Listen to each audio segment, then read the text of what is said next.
Oh, Jessica. They're not create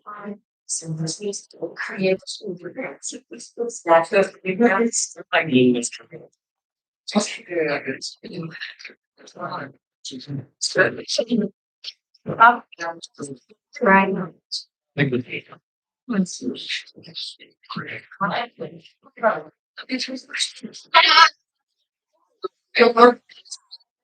Got this question, sir. Thanks.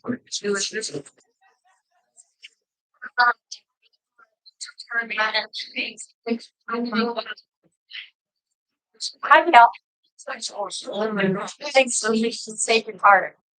On fire. Well, is it true? Dealing with it.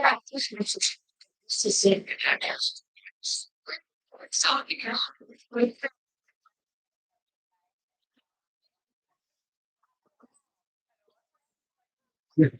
Yes. Yes. We got 3 pounds. Logan.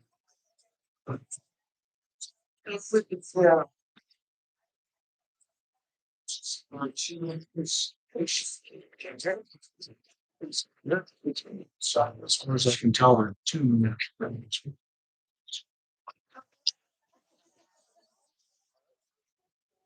Yeah.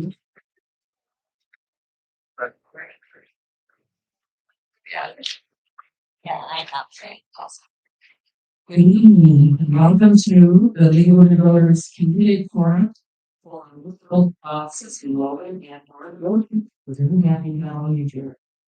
This is something on this mic has a little bit of an echo, and I don't think there's anything I can do about that. I'll hold it closer to my mouth. All right,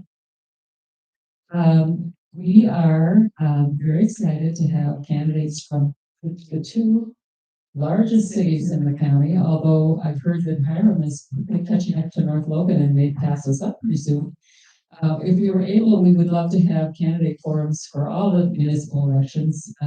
So anybody who is from one of those outlying towns, if they can contact us and ask us to help, we're happy to help. So if you know anybody who's wishing they had a forum in their town, have them get a hold of us. We'll see what we can do to help. It's just so important for the people of this country to get to know the people that are running for office. This is one way that we can start to do that. So my name is Christine Holt, and I'm the program leader for the Valley League of Women Voters. And we're a fairly new chapter. We're what's called a league at large, which means that we're officially under the arm of the Utah State Office of the League. And if you don't know the League of Women Voters, we're a more than 100-year-old organization that was born the year, actually the month, that women got the vote in this country. And when women decided right then and there that not only was it important for us to get the vote, but it was important for us to educate ourselves and voters about what we're voting for. So as we say on our sign, empowering voters is our number one mission, and defending democracy is also our number one mission. I don't think there's one more important than the other. They're both equally important. So tonight, the way that this will go, we'll first have 2 of the Logan Mayor candidates are here to speak, and we Kendra will tell you the process about how we're going to do this as far as how the question is going to go, and there will be time for audience questions as we go along. So the 4 of us that are the leaders of this local league are myself. I'm the program leader. Evans, who is our tech support, and she's going to be doing the timing tonight. Cindy Dolly, who is secretary. Kendra Henry, who is our spokesperson and PM person. So we're really happy that they're all here and all helping us put this together. So I guess I'll turn it over to Kendra, who will tell you a little bit about how the questions came to be and how we're going to form this group. It's not a debate, it's a forum where we want to hear opinions from both candidates. Good evening. Thanks for coming tonight. It's very encouraging to have people here willing to participate in voting and in our democracy. First of all, huge thank you to UPR, Tom Williams, who will be our moderator this evening. It will also be live streamed so that those who are not able to be here in person can participate online. We are very grateful meeting that and get more people in our city involved. So tonight we're going to start with our Logan mayoral candidates. All candidates will be given 2 minutes to introduce themselves and their platform, followed by questions that we have solicited through an online platform from people that might be here tonight or maybe weren't able to be here tonight. So we have a list of questions that we will ask. If time allows, we will see questions from the audience. We hope that that is possible. However, it will just depend on how much information candidates have to share with the moderated questions. They will then be given about 30 seconds to close out at the end. And then once we finish the mayoral candidates, we will move into Logan City Council, followed by the Logan City Council. So if you've got questions, feel free to hang on to them and see if we've got time. And if you submitted them ahead of time, hopefully we'll get to ask them. But if not, a lot of questions submitted, so we'll get to as many as we can. So this time we'll just ask all of the candidates for Logan City Mayor if you want to go ahead and come on up and take a seat. And I will hand it over to Tom. Can you hear me? Yes. I hear me, so very good. Yes, yeah, just right here at this table. Great job. Is there 3 of us? Oh my God. There we go. I'll move down one. Yeah, remember the guy in the middle is the most important one. All right. Very good. Thank you for coming. We welcome the audience here in the local library. Also, our audience on our YouTube stream, which you can find at upr.org. I should mention that following this, once it's concluded, you can find the recorded version of these forums on upr.org as well, the YouTube version. Thank you to the brothers for putting this on. Thank you to our candidates for offering themselves for public service. It's an admirable thing. And she coming out to become informed ahead of the election.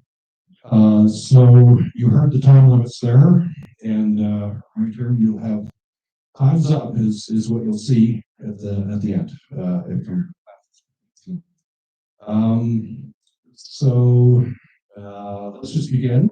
On the end here, come this way. We'll ask you to pick up the microphone right there, and we'll just share the microphone as we hand it down the row. It's ready to go. We'll ask you to put it right like a rock star right in front of your mouth. Yes, yeah. So everybody can hear you. So we'll ask you just 2 minutes, right? And introduce yourself and what you'd like to do as mayor.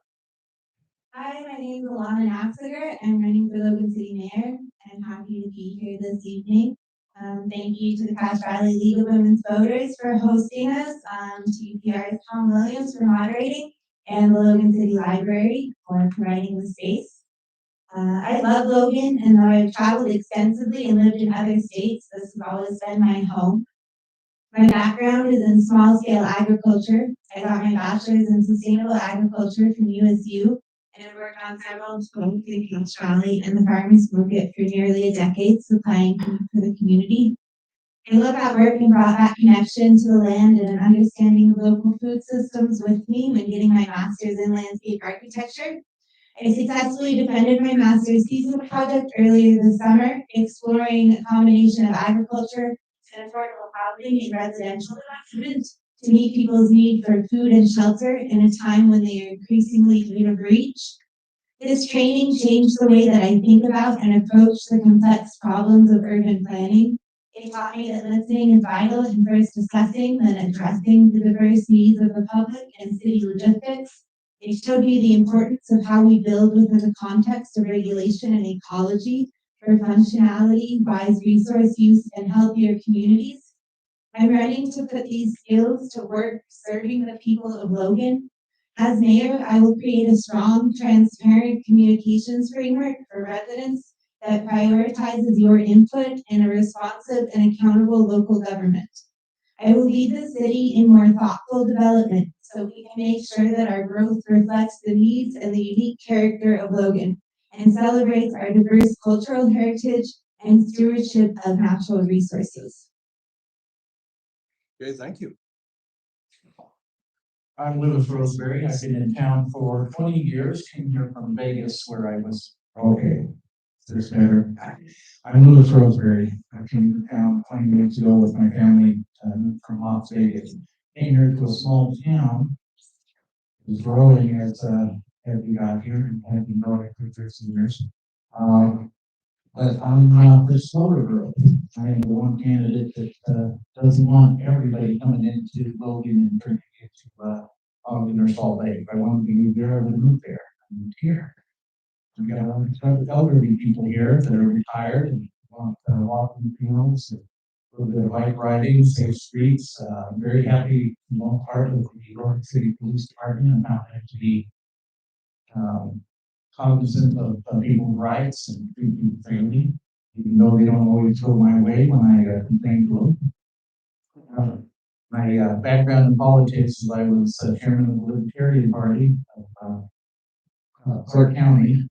I had to think about every time I'm in Cache County. It's Clark County, that also vice chairman of the state party as well. So being a libertarian, we're one for personal responsibility, less government, and less regulations. You know, so be free to act the way we are, long as we're not interfering with other people. Run a few businesses. Logan Meters is the most recent one, but also data control systems in Vegas and a couple others. So I've got some experience.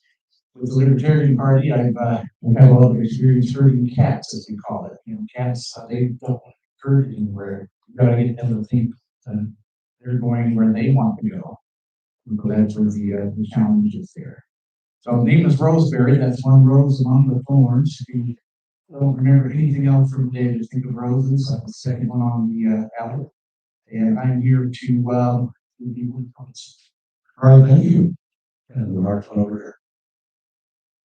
Hi, my name is Matthew Patwasi, and I'm running in the mayoral election as a vote no confidence coffee. So you really don't need to know too much about me. I'm just the kind of person that would get into a whole job and then end up in the managerial position because I'm a good right-hand person. So I would think that any mayoral candidate that you have confidence in should recognize that you should, go to the confidence available on your ballot. So while we're waiting on getting that officially instantiated in our municipal code or our election system, we don't necessarily have to do for that. So if that's the council on speaking with that. Okay, thank you. And Mark Anderson originally confirmed this. He had a conflict. He's not here. I'll just read what he sent us. This is his file. Mark Anderson is a respected civic leader and business professional with a deep commitment to the Cache Valley community. His leadership in local government and economic development. He brings a collaborative and forward-thinking approach to every role he takes on. And alumnus of Utah State University with multiple degrees, Mark values education, service, and community. Whether you're mentoring others, volunteering locally, or spending time with family, he leads with integrity, experience, and unwavering commitment to improving the lives of those around him. Serving on Logan City Council for the last 6 years, provided Mark with unique knowledge and understanding about Logan City and invaluable experience with city governance. Our platform pillars include financial and civic responsibility, quality of life, resources, conservation optimization, and nutrition. You get more information about Mark and his campaign platform on his website at makeyourmarkformayor.com. makeyourmarkformayor.com. So that's essentially what Mark Anderson sent for this evening. All right, we did when the voters put out a call for questions for the community. We got some good questions. So this is 2 minutes for these questions. Okay, so we'll start once again on the end with an announcer and go down the panel. Here is the general area. How will you address the increasing cost of housing, including the price of renting? I think since there are fewer candidates here, I'll go to the exact questions. You can take whatever you want, each of you from this. One says the amount of luxury apartments and townhomes in Logan is excessive. Will you be taking any actions to address the lack of affordable housing in Logan? As in, what actions would you consider so that standard apartments are going to be rented by a single household group instead of needing room charter in this new one? And it's my understanding that one person says 60% of homes in the city of Logan are not owner occupied. 60% seems like a very large number to me. How does this help young first-time homebuyers get into their first home when they're not being used as rentals? You need to change this. Also, an incentive do landlords have to put in energy conservation measures when they also have to expenses on renters. So that's a lot there. But the general heading of high cost of housing. Yeah, so those are all really great questions, and affordable housing is definitely, I would say, the most pressing issue that we are facing here in Cache Valley, and a lot of that comes from Logan. I was just reviewing Bragg's report on the deficit, and that includes the deficit now and then the projected number of units we're going to need. And, that's can start feeling overwhelming, but my thesis work was actually around housing affordability. And so one thing we can look at is these missing middle housing typologies. And those are typologies that are between single family homes and then the like high rise or mid rise apartments that we start to see going up. And they're at a really human scale. So I think allowing for those in our city zoning code is going to be really important. And there are organizations like Strong Towns that already have frameworks for doing that. So we just have to kind of see what makes sense here in Logan. With affordable housing, I think it's vital to include green space in any future plans. Just like you would a utility, it's been proven that it's fundamental for human health and has positive impacts there. So I think we really need to be intentionally, including that in anything we're developing. And then it would just take for us here, a collaboration of all the different, I guess, entities. Bragg, as I mentioned before, they're in charge of public housing, as is Logan City a little bit. And so it's complicated, but I don't think that it's unsolvable. And I think we can move in the direction of addressing it.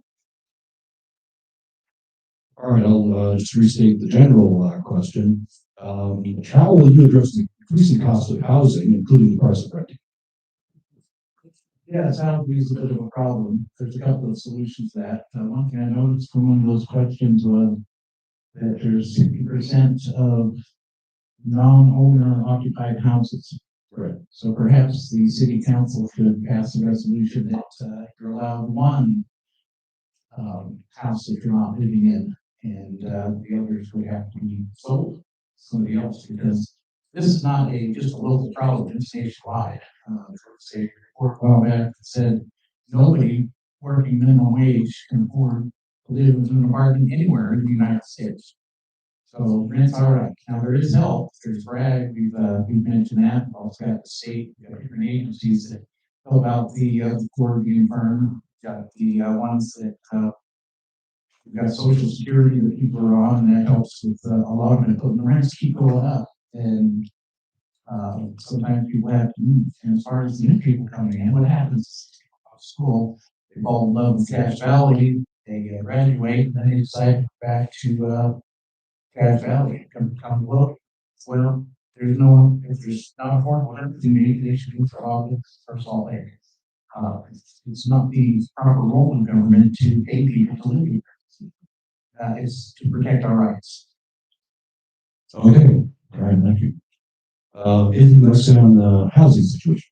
Yeah, I wouldn't have any confidence in anybody that doesn't have public housing as an options and how we use it in fact it's tax for it. A lot of the problems that we have right now could be solved if we recognize our increase in between viable entity housing itself could be something that we, keep out of the free market economy system. And you should find a lot of answers if you keep that in mind. Like there are a lot of possibilities if you are scared of, I'm from the government. That's not a scary word. But anyway, that's it. Okay, thank you. Government, I'm here to help. All right. Okay, let's in the same order. We'll keep that. Here's the next question. What is your plan to deal with more traffic on our city streets? Any thoughts about improving public transportation? Yeah, that's another tricky issue and it's definitely tied to housing and development. So just completely developing and where we are putting things. It's also really connected to public transit, which again is connected to housing and where we are putting things, and how much of them we are putting there. And on Main Street particularly, it's more complicated because VDOT actually owns Main Street.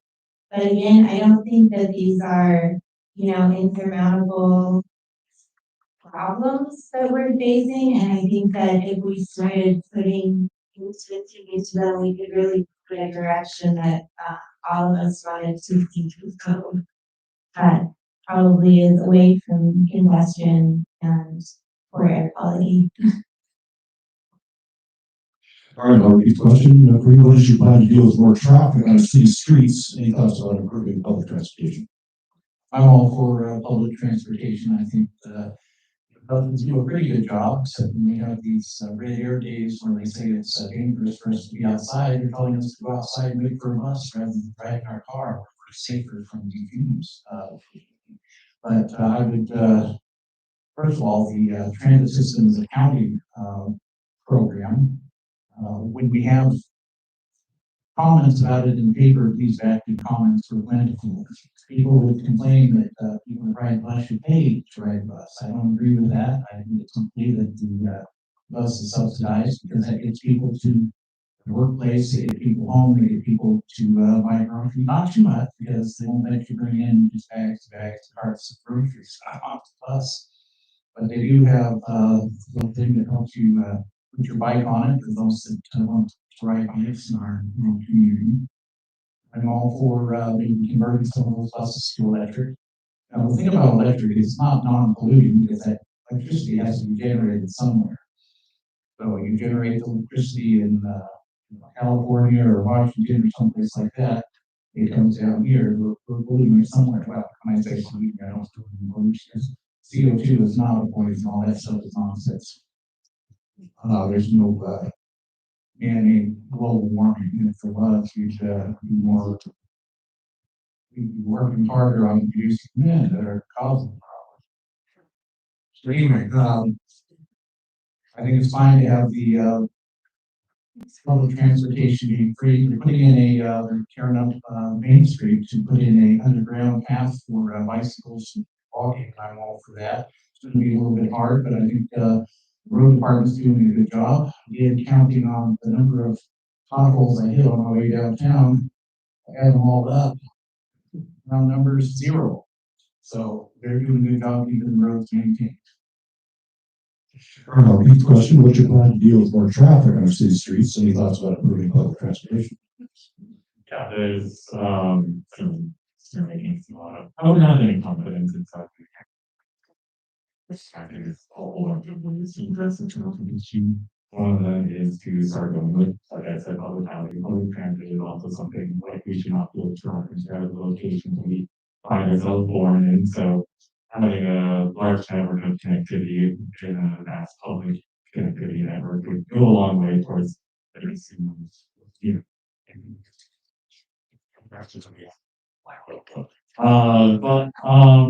also working and also in drastically addressing, traffic on the road and everything like that. We actually really going to that on the ship, facilitating that and recognizing that there is less of a need for in-person presence than we were actually having sound beyond the public infrastructure that allows us to be in places easily and expeditiously.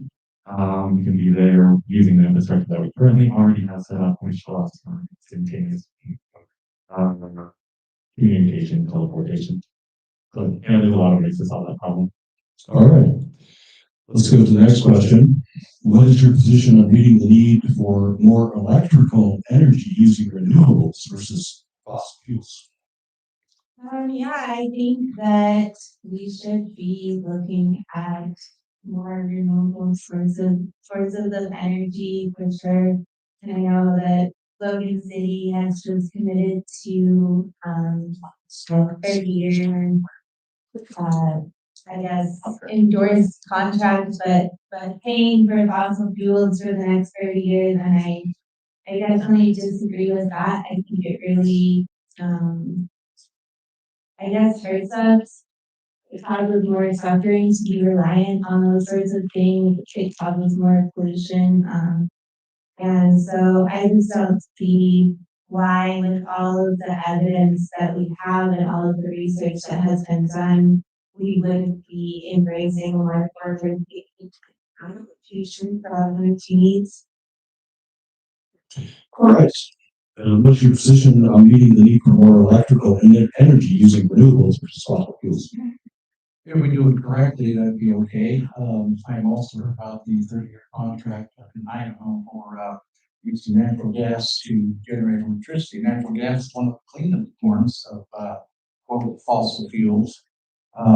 It produces carbon dioxide, which is earlier is not on the planet. It's like the most abundant element on the planet, completely necessary for life. However, I haven't seen how there's designing that power plant up there in Idaho, because you could use renewables in conjunction with it. And no, I'm not talking about using windmills, which by the way, those blades can't be recycled, or the solar panels, which cannot be recycled and have to be buried. There's no system for recycling those. So what you could do is on your power plant that uses natural gas, you could design it so that you could have an array, a field, if you would, about the size of what people are trying to do solar panels of mirrors. You focus that light energy from the sun directly onto a boiler on the power plant, and it's sunned out. You can use renewables. All you have to do when those mirrors break is to replace it. Yeah, they might have to go to the landfill, but they don't wear out after 25 years. So I think that's a good idea. And yeah, we need the power. It's better than relying on, apparently all of our power comes from Rocky Mountain Power. And they said last year, they notified us, Rocky Mountain Power, that there's other lawsuits and regulations and stuff, that if they get a fire near, I think within 6 miles of one of the transmission lines, they're going to cut it off. We may or may not get noticed, which means that we could, this whole city could go dark at any time. So having an alternate form of power out of Idaho would help. Might be useful to have a power plant here in Logan. We can control completely. But rather than buying the stuff, I think it's good to be partner, and natural gas is one of the safest, cleanest things. All right, so here's the question. What is your position on meeting the need for more electrical energy using renewables versus fossil fuels? I like meeting people's needs in renewable ways, just because it's renewable, so as opposed to being a one-off trade that we're experiencing here with electricity and everything. It's, going to be something that we can pass on to generations to come and everything. But Yes. What is your position on meeting the need for more electrical energies, renewables versus fossil fuels? there's also something too that I feel like we don't end up asking the question of is how much businesses are extracting electricity from our economy, taking this to the judgment of like, is it going to end up? I wouldn't have any confidence in any candidate that doesn't recognize that they're looking to our electrical demand and investing in consistent response to prison stuff. All right. So the next question, I'll combine a couple of questions here related. Do you support city and county law enforcement working with ICE or not when dealing with immigrants who have not committed any crimes. So these forming our city and county law enforcement working with ICE, dealing with immigrants who have not committed any crime. And the second related question, if Governor Hunt's will follow a Trump directive to use local law enforcement across the state for immigration, as mayor, what would you do? Well, I think history has shown us that masked agents can really prove fear and distrust in communities, which really flies in the face of my public engagement platform, and trying to foster trust between people and their government. So I'm firmly against expanding the agreement between ICE and local law enforcement. And the second part of that question, I'm not really sure what, as mayor, I would have power to do. So I'm not sure. Okay. I'll repeat the questions for you. Do you support our city and county law enforcement working with ICE or not when dealing with immigrants who have not committed any crime? And then a related question, if Governor Cox were to follow a Trump directive to use local law enforcement across the state for an immigration roundup, that's mayor, what would you do? Okay, so they haven't committed any crimes. So it's like somebody goes to Preston, holds up a bank, shoots 2 tellers, a couple of babies, flees the scene, ends up in Logan. They haven't committed any Logan crimes, Cache County crimes, no state crimes. Maybe in Idaho out here, so of course we have to stand down, not let anybody interfere with their rights. No, actually, that is kidding. Yes, we will allow the local law enforcement to work with ICE and get rid of people that are broken federal law. And if a directive came down from Fox to do so, then of course we cooperate. All right, two questions. Thank you. For you, let's see. Do you support our city and county law enforcement working with ICE or not when dealing with immigrants who have not committed any crime? And Governor Cox were to follow a Trump directive to use local law enforcement across the state for an immigration roundup, as mayor, what would you do? As mayor, I would think that it would be wrong for any interaction with ICE to be positive in the current state that it is, which is from its inception, which is within everyone's lifespan, family needs that long, having an effective one that we need to address. But yeah, I wouldn't have any confidence inside of any mayor's candidates that do recognize that we need to pull through the thin blue line to have ICE on the other side of the policies that money. And we to see the cost, Mr. Gaines, and confidence there being, but I'll walk through our careful and how can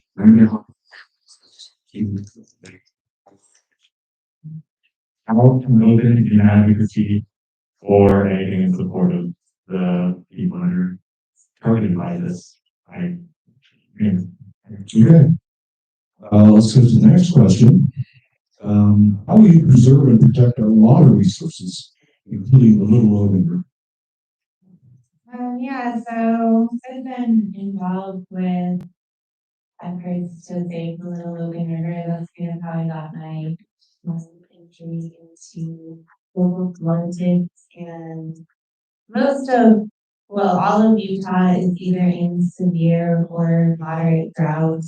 And I think we really need to be looking at taking measures to support wise water use throughout our community. Logan is not a part of any rebate programs to help people with water conservation, and I think joining those programs would definitely be great. And then just expanding council to water in public parks for people so that we can really keep that connection and observation about what is going on with our water. And being good upstream neighbors, Utah really relies on the Great Salt Lake for many different industries, and it's a keystone ecosystem. So that means millions of creatures rely on it to sustain them too. We here in Logan are stewards of the Logan River, which is the largest tributary to the Bear River, which is the largest tributary to the Great Salt Lake. So I think that we should really be putting a lot of effort into conserving water, using it wisely, and seeing what we can do in efforts to contribute to efforts across the state. It's vital that we really get on our water use. Eighth question, how will you preserve and protect our water resources, including the Little Logan River? Well, that's all a state question.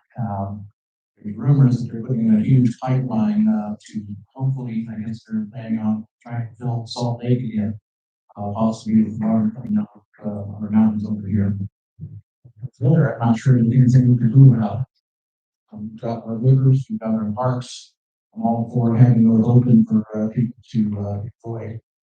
One of the problems is with water resources, the more population we have, apartments or houses we build, the less water we're going to have to go around and start rationing and start telling us to tear up our lawns and put in denser landscaping. I know this, we did that in Vegas. The way it's these builders come in like build everything that they can as fast as they can, and then they move on, and then sit there having to deal with the water shortages. You actually have people that go around the neighborhoods, follow the water trees up the gutters to find a lawn that might be overwatering.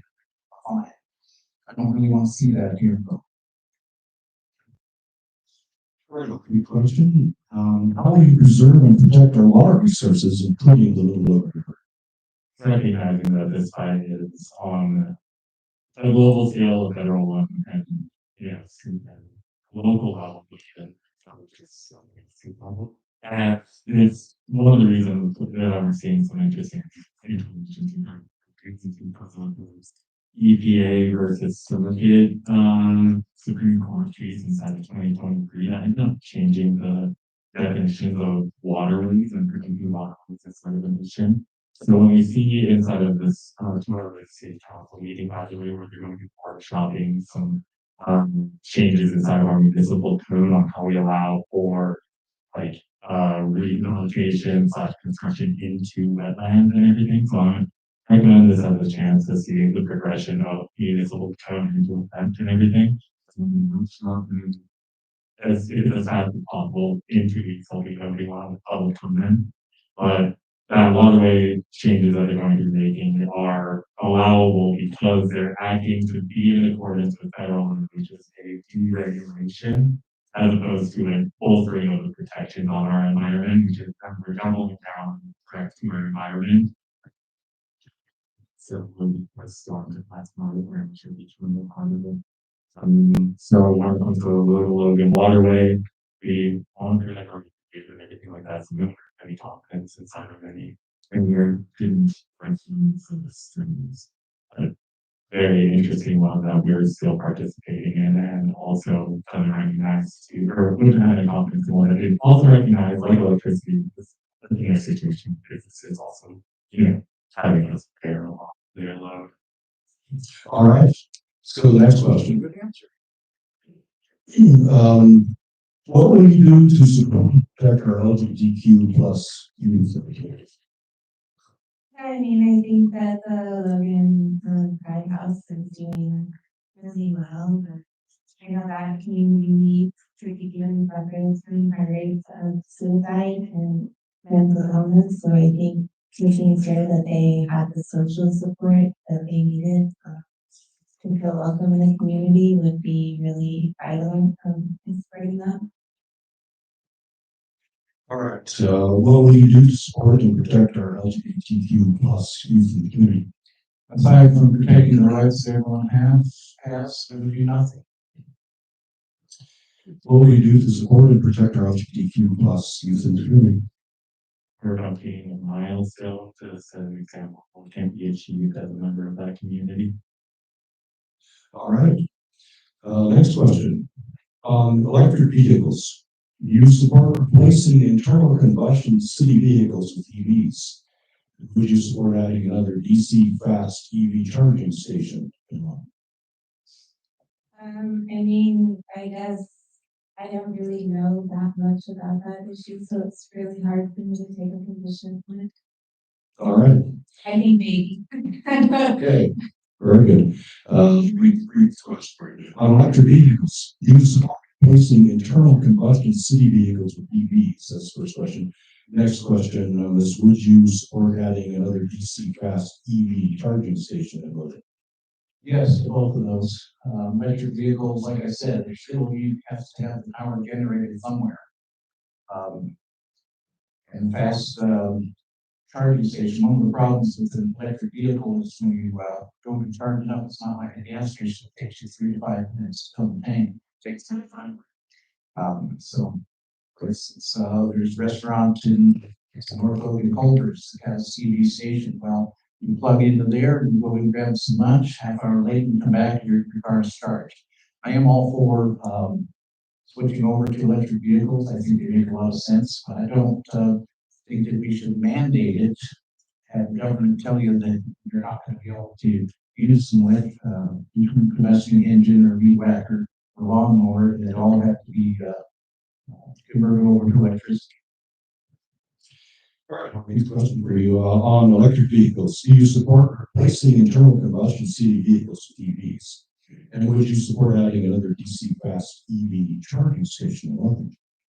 Okay, so I am more in support of having an electric monorail system, like more, like transient, close to the car infrastructure that we have, where we're like, putting 60-year high speed metal vehicle.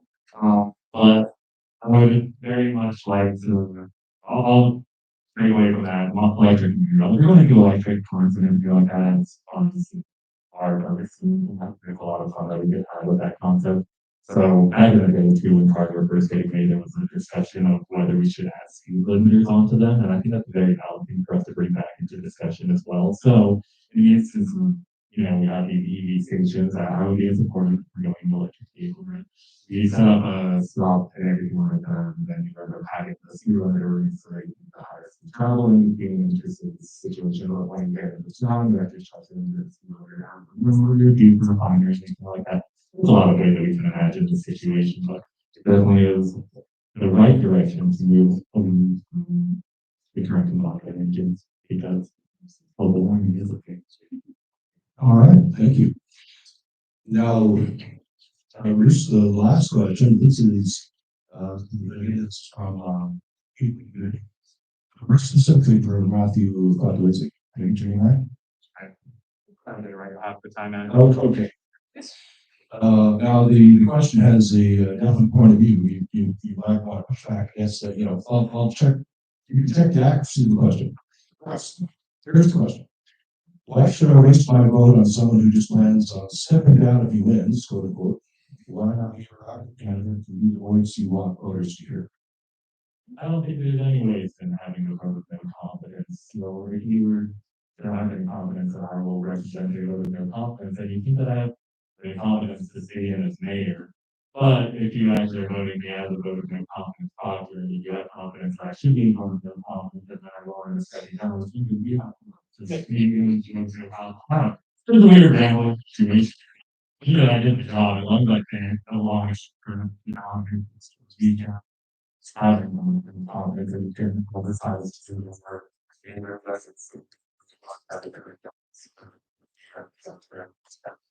Metrics of finding out what's inside of the valley in that regard. What's that okay. Okay. So if you go, what's maybe you know, so judge and there you go. I could ask you some follow-up question. That is your plan? If you were to win, you would.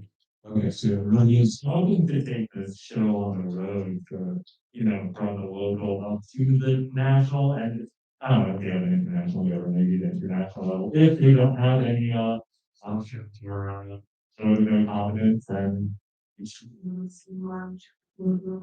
luckily this election doesn't actually require a RMP.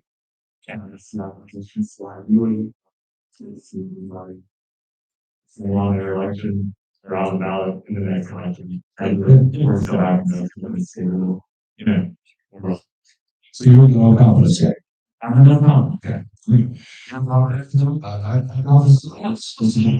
All right, so that's the end of the questions from the community ahead of the time. We do have, yes, we do have some time, for questions from the audience here, so. Take the microphone around. Actually, I think well, for the people here, I think they. Give up his Yeah. microphone. Yeah, let me take some of the I was just saying, when we did a test a week ago, you could, line up. you saw on our YouTube feed, you can hear the question very clearly, just sitting there. But for people in this room, you may want to mark it. So.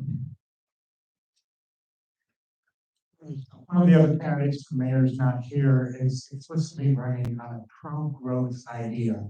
Now, I've heard over the last 45 minutes, a number of problems with housing, with water, with air. How do you square that? I'd like each of the candidates. I don't understand how we can endlessly grow and espouse growth all the time when we're having so many problems we're running into and we're anticipating more in the future. So you can interpret growth any way you want, whether it's housing or economics or whatever, but all of these add up to a limit of physics. Okay, so you'll go down the.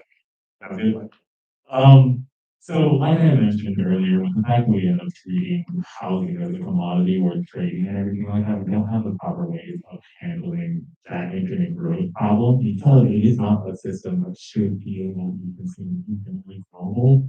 And at least I'm gonna turn my eyes and anything like that until we figure it out. Anyways, like I said, I mean, but we end up getting housing outside of the public infrastructure system, or put it into the public infrastructure situation outside of the privatization. And it allows us to grow in a more holistic way, like, treating it for the next generations and everything. As opposed to treating that something that's, how money keep swapping back and forth together. We want to make shells, I guess you could say, like urban paths and the trading shells and different from those all that side is not like actually I don't know my knowledge on something of that or anything. But they like it and they take time to use all the sunshine and so they use shell in front of those and they like make it so human and everything like that. And it beats you up and everything, how to be patient and everything like that. So, like getting into a small house, even as bare minimum having would be it's still better than living on the street or being actively inhibited from living on the street for example, all the symptoms. Just something that we can keep growth on. And that way we have more room to focus on, actually training for something that people. Am I running out of time? Sorry. Okay, sorry. But yeah, no, that's just where I would look as far as the growth is. A very easy first step is to find out what are we modifying or what is the cost to certain market insurance to growing starting this space changer. Their whole abstract and there's abstract industry planning for your conditions need to actually come to the forefront. Again, I'm Louis Roseberry, the rose among the thorns. If you want more growth, vote for Mark Anderson. He's stated many times he's for more growth. If you want less growth, I'm the alternative candidate. I'm the only one that has stated that I want less growth to preserve Logan and Cache Valley where it was 20 years ago. Good. I'll see you in Slavo for this will mention, just to repeat, for that power plant up in Idaho uses natural gas because that's the cheapest, most abundant, and less polluting of oil pollution. Even solar and wind try to generate that stuff. That's fine for about 20 years. Stuff starts breaking down. You can't recycle it. You have to have more land. So again, Roseberry, rose among the thorn. Yeah, so that's an interesting question, and I really wish that Mark was here to answer it actually, as he's the only candidate running that is currently on the city council, and I think has intimate knowledge of what the city is planning to do and addressing those issues. I think that growth can look like a lot of things, and that we have to be very intentional about how we're growing and include measures to, conserve water and thoughtfully use resources in that. I don't think that growth without the plan that is meaningful and includes community needs is ever going to be squared away with those uses that you spoke to.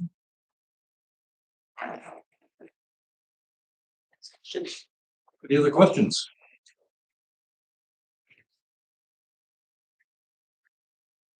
Just, I was just out for a minute. Would you have them restate their names, please? Oh, could you restate your names? So my name is Logan City. I'm Louis Roseberry, the Rosemont Thorn, running for mayor of Logan City. Matthew Patwesi.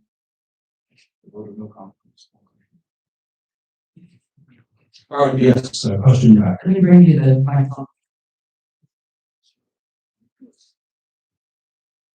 I wonder, excuse me, what you will do about reopening the trail along the canal that is on public land but has been closed by private citizens next to the public lands. There's a canal trail. Canyon Road? Oh, it's the one that was redone after the landslide. It's a trail that people have used for, I think, roughly 100 years. And the landowners have closed and to put a fence across our land. It's on Canyon Road. There's like the one Canyon Road. That's not where the public insurance, right? That's trail. Yeah.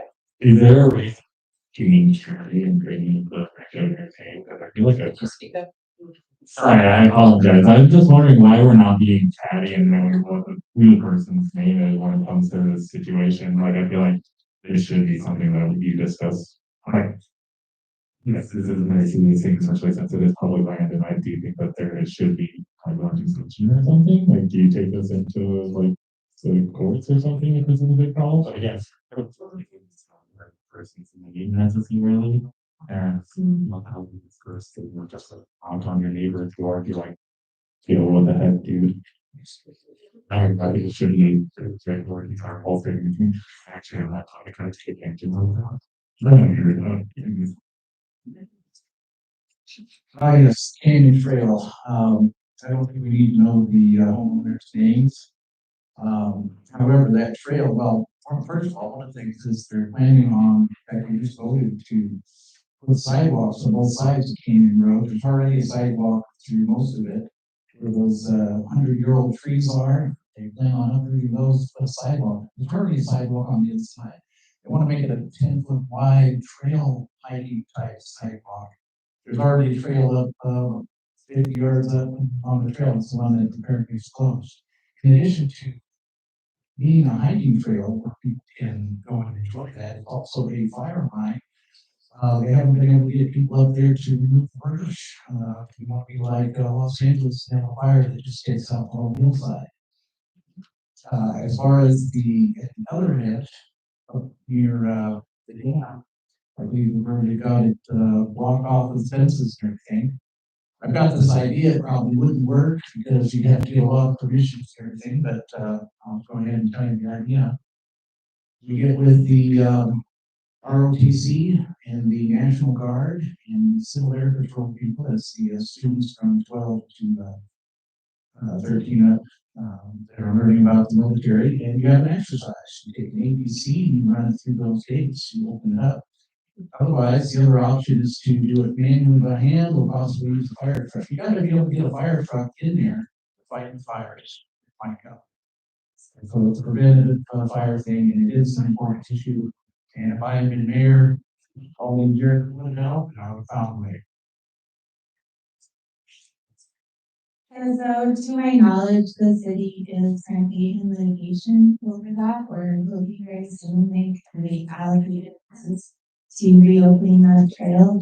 I'm not totally sure how long that process will take, if it's something that the next mayor is going to be addressing or not, but I definitely think that it's an important community trail, and I was definitely sad to see it close. So I think efforts to reopen it are really good. And in situations like that, even though again I'm not really clear on what's happening for the landowner, I think hiring a professional conflict negotiator could be really key in solving that.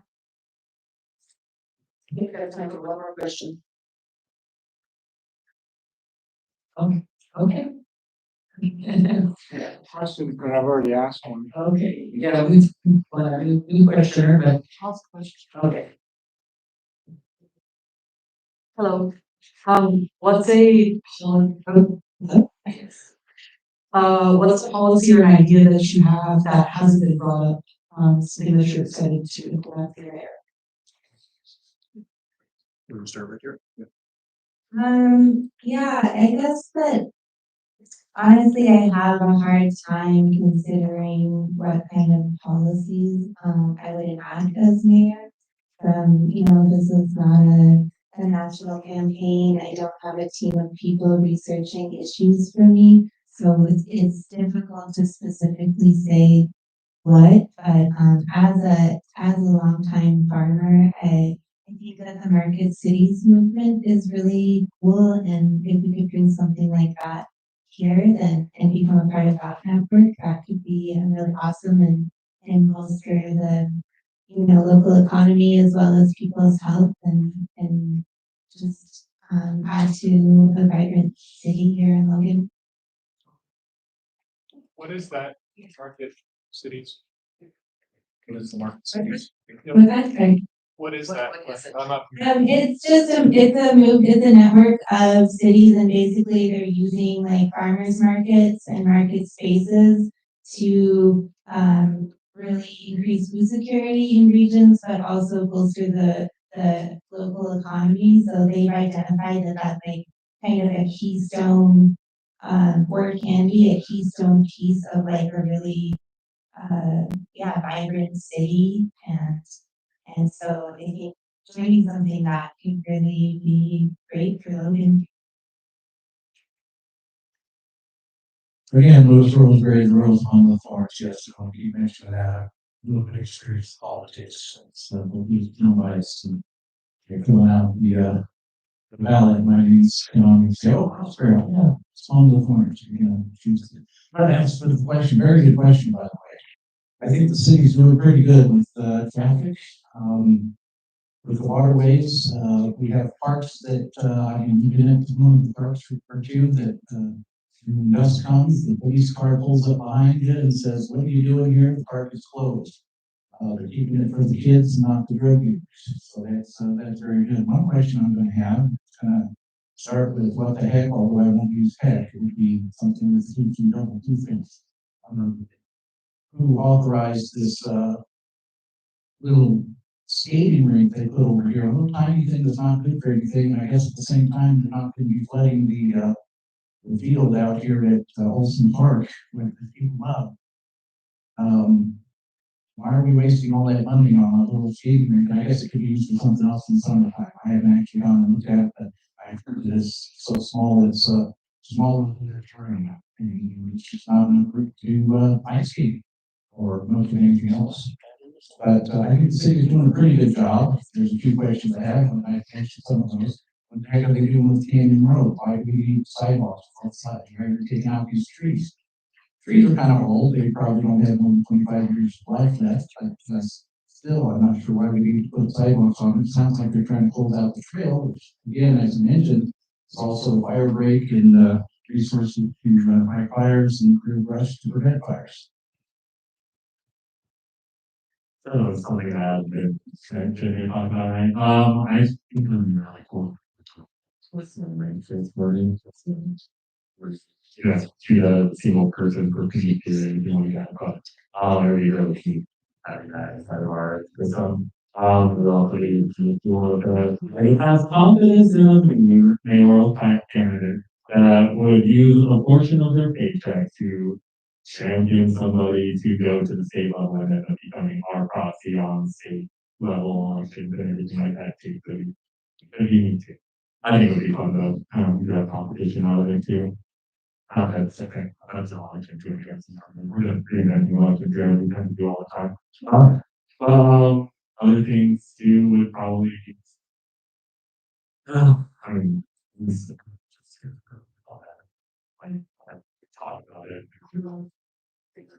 Just see how you get like yeah, sort of addressing and that policy of alienization. But the university I think is a really cool option for us to get in touch with because right now we're doing down the business route, like so much business, and it's not like cool to see schools run an national for institution and technology similar to how we treat our houses and everything like that. Like information should be relatively free access and everything. Like even admit that fact with the Creative Commons and everything where 100 years down the line, after you're able to reap the benefits of your creation and everything like that, it's out into the world and everybody sort of gets to choose what you're going to do with it.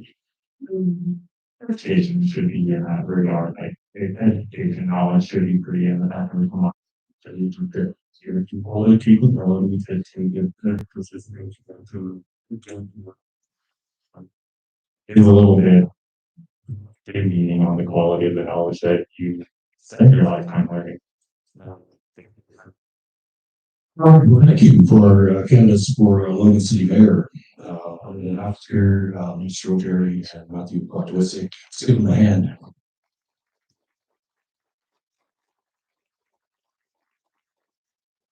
Thank you. Thank you. So we'll take a 5-minute break. Candidates for Logan City Council, would you assemble up here? We're ready for that.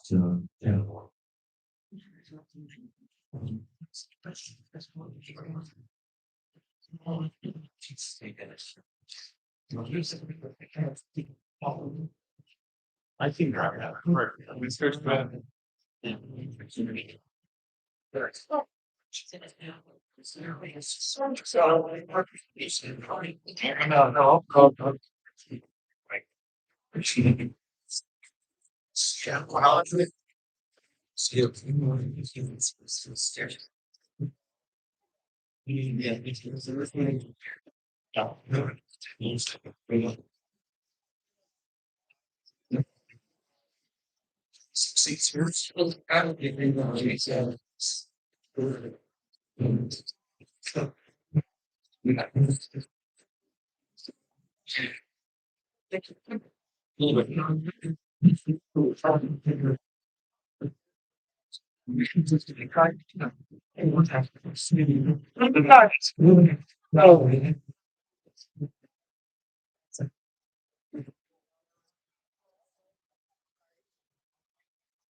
to By the way.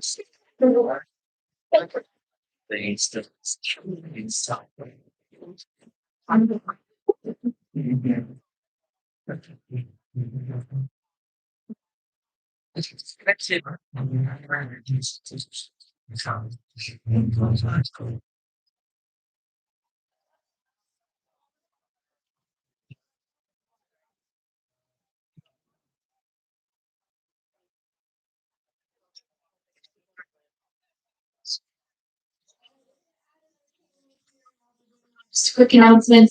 If you are out on our list, permit voters, and that would be a good time, starting in September. We're gonna be doing a civics happy hour. And come learn about being a city office citizen, at Prodigy Break on Monday night. The first one is going to be on the electoral college, very exciting discussion, actually really. How we got here and where we move from here with the electoral college. So, you guys are on the trip, the 24 about it, or follow us on our, social media on Facebook, to get details of that. We're gonna be a fun time, good conversation, good food, good routines, as well. And then we're gonna get in just a second, the procedure for the city council candidates is gonna be exactly the same as for the mayoral candidates, but we'll just be honest, we got more of them, so we probably won't have time for questions from the audience. But you can certainly feel free to, send your questions, to any of the candidates for, contact with me.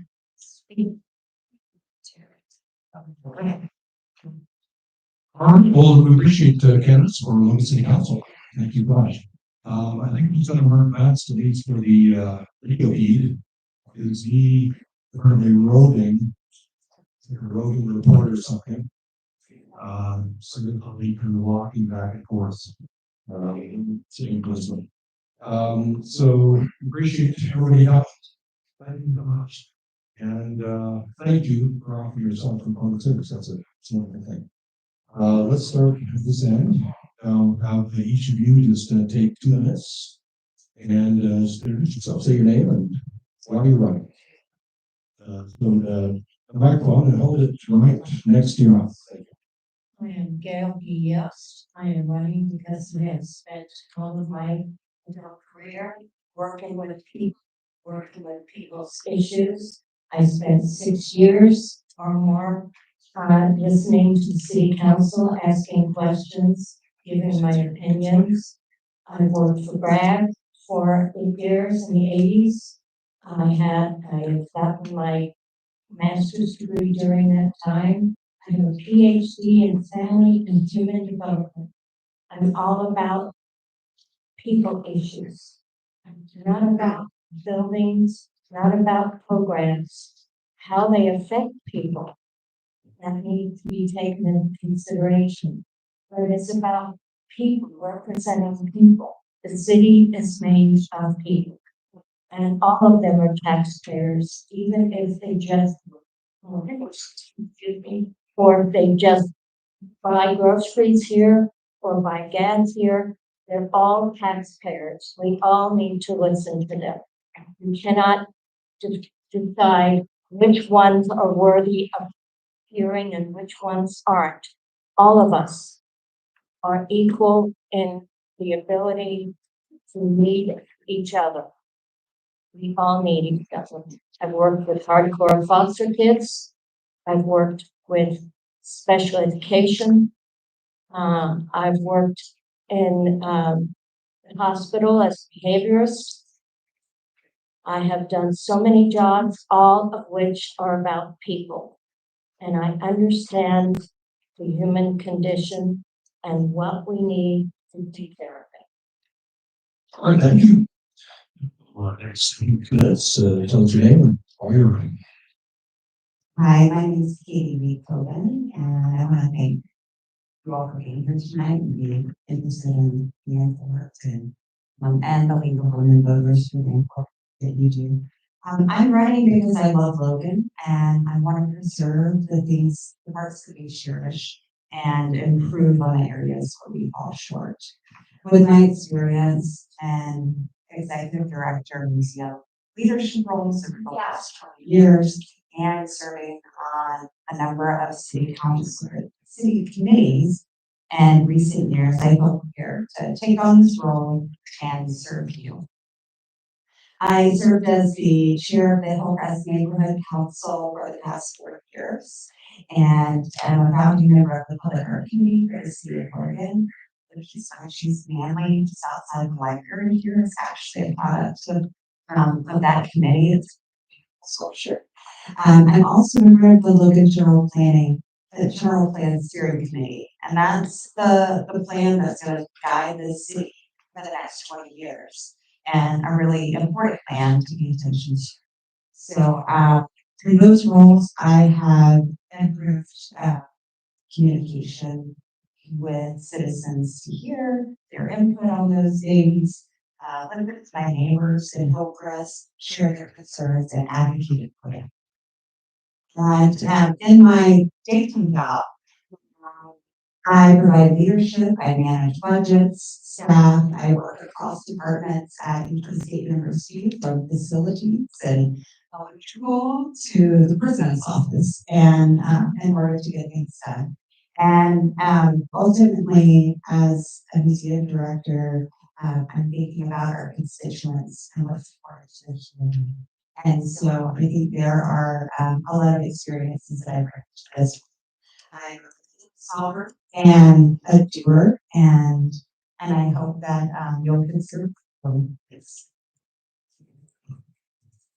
Hi, my name is Ernest Lopez, and I'm running for city council, for re-election to the city council, because I too love Logan, and I am honored to call Logan home for the last 25 plus years. Moved here to go to college and got married and raised a family here, and I now have 2 college age kids, and I truly believe that Logan has so much to offer to everyone, and even acknowledging that we do have challenges and that we're not a perfect city. I had the opportunity to travel to various parts of the world, and I'm always thankful and fortunate to come back home and enjoy what Logan and Cat Valley has to offer to all of us. I advocate for democracy, and I want to empower underrepresented groups such as anybody else that is not part of the majority to be at the table, to be part of the decision making that happens. And that's one of the reasons why I'm running.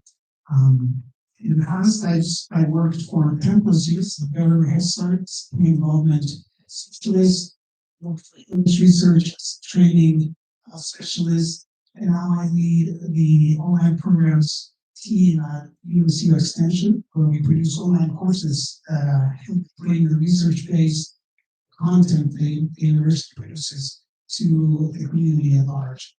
So,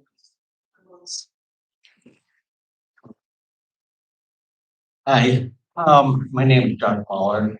Sorry, I'm not used to sitting down and doing this. I have a tendency to walk around and flail my arms, but I want to thank you all for attending this Logan City's Logan City's version of the Hunger Games 2025 going on here. The reason why I'm running is because for the last 4 years, I have been very active with the city council. Probably got one of the best attendance. We got a better attendance record than I do, or in the city than I do when I was going on it. So, I have I started going because I just saw a lot of things that were happening with our city. Things that I growing up here, things that we were starting to lose.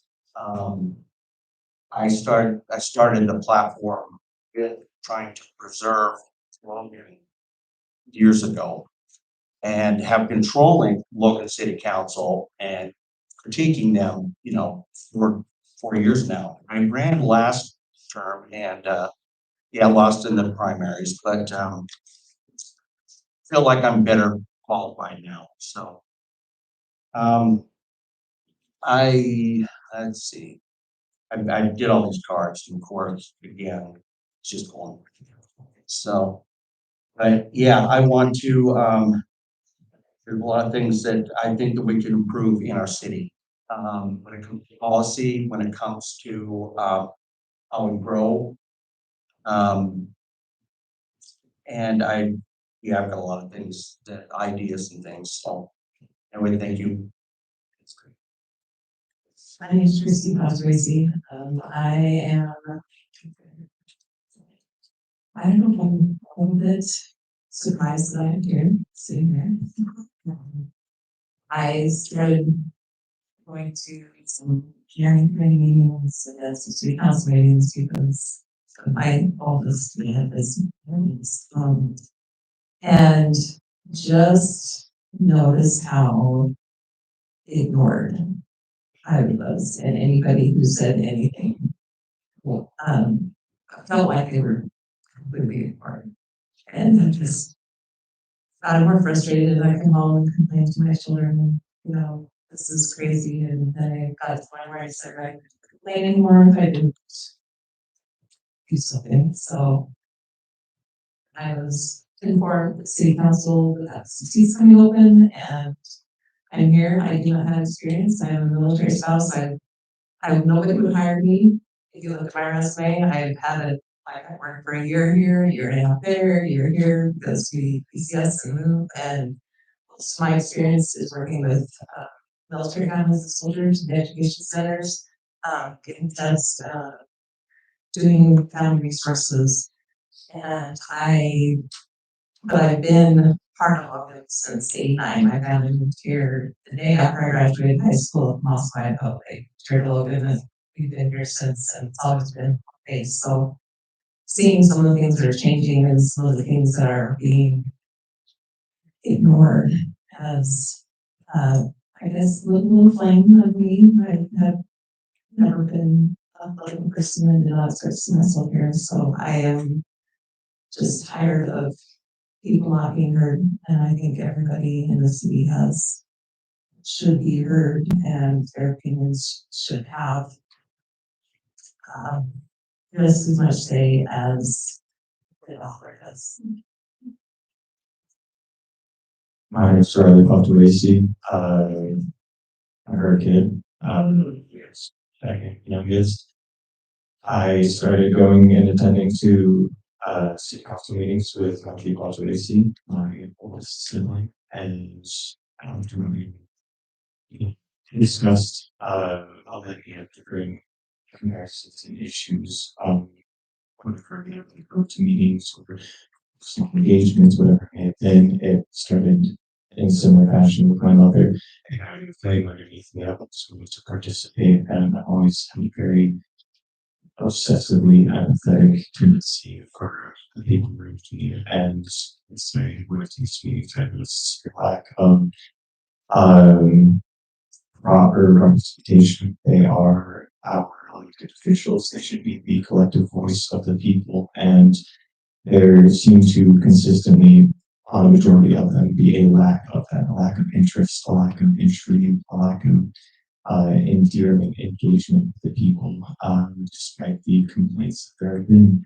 And so it kind of got me riled up, and I am incredibly not socially adjusted. I don't like speaking with my passion to be sure and do something, make sure that the people around me are cared for and loved and can actually experience life and has still outweigh that. I would like to actually see, if possible, facilitate the proper occurrence of life and allow people to engage in that nuance without having to worry about making rent or making do and just me getting nothing. Hi, thank you for coming out tonight. My name is Melissa Daly. This does feel really weird to sit and do this.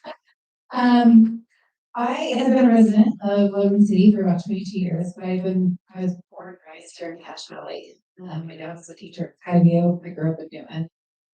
I love the small farm town communities. That's what I'm used to, but Logan has been my home.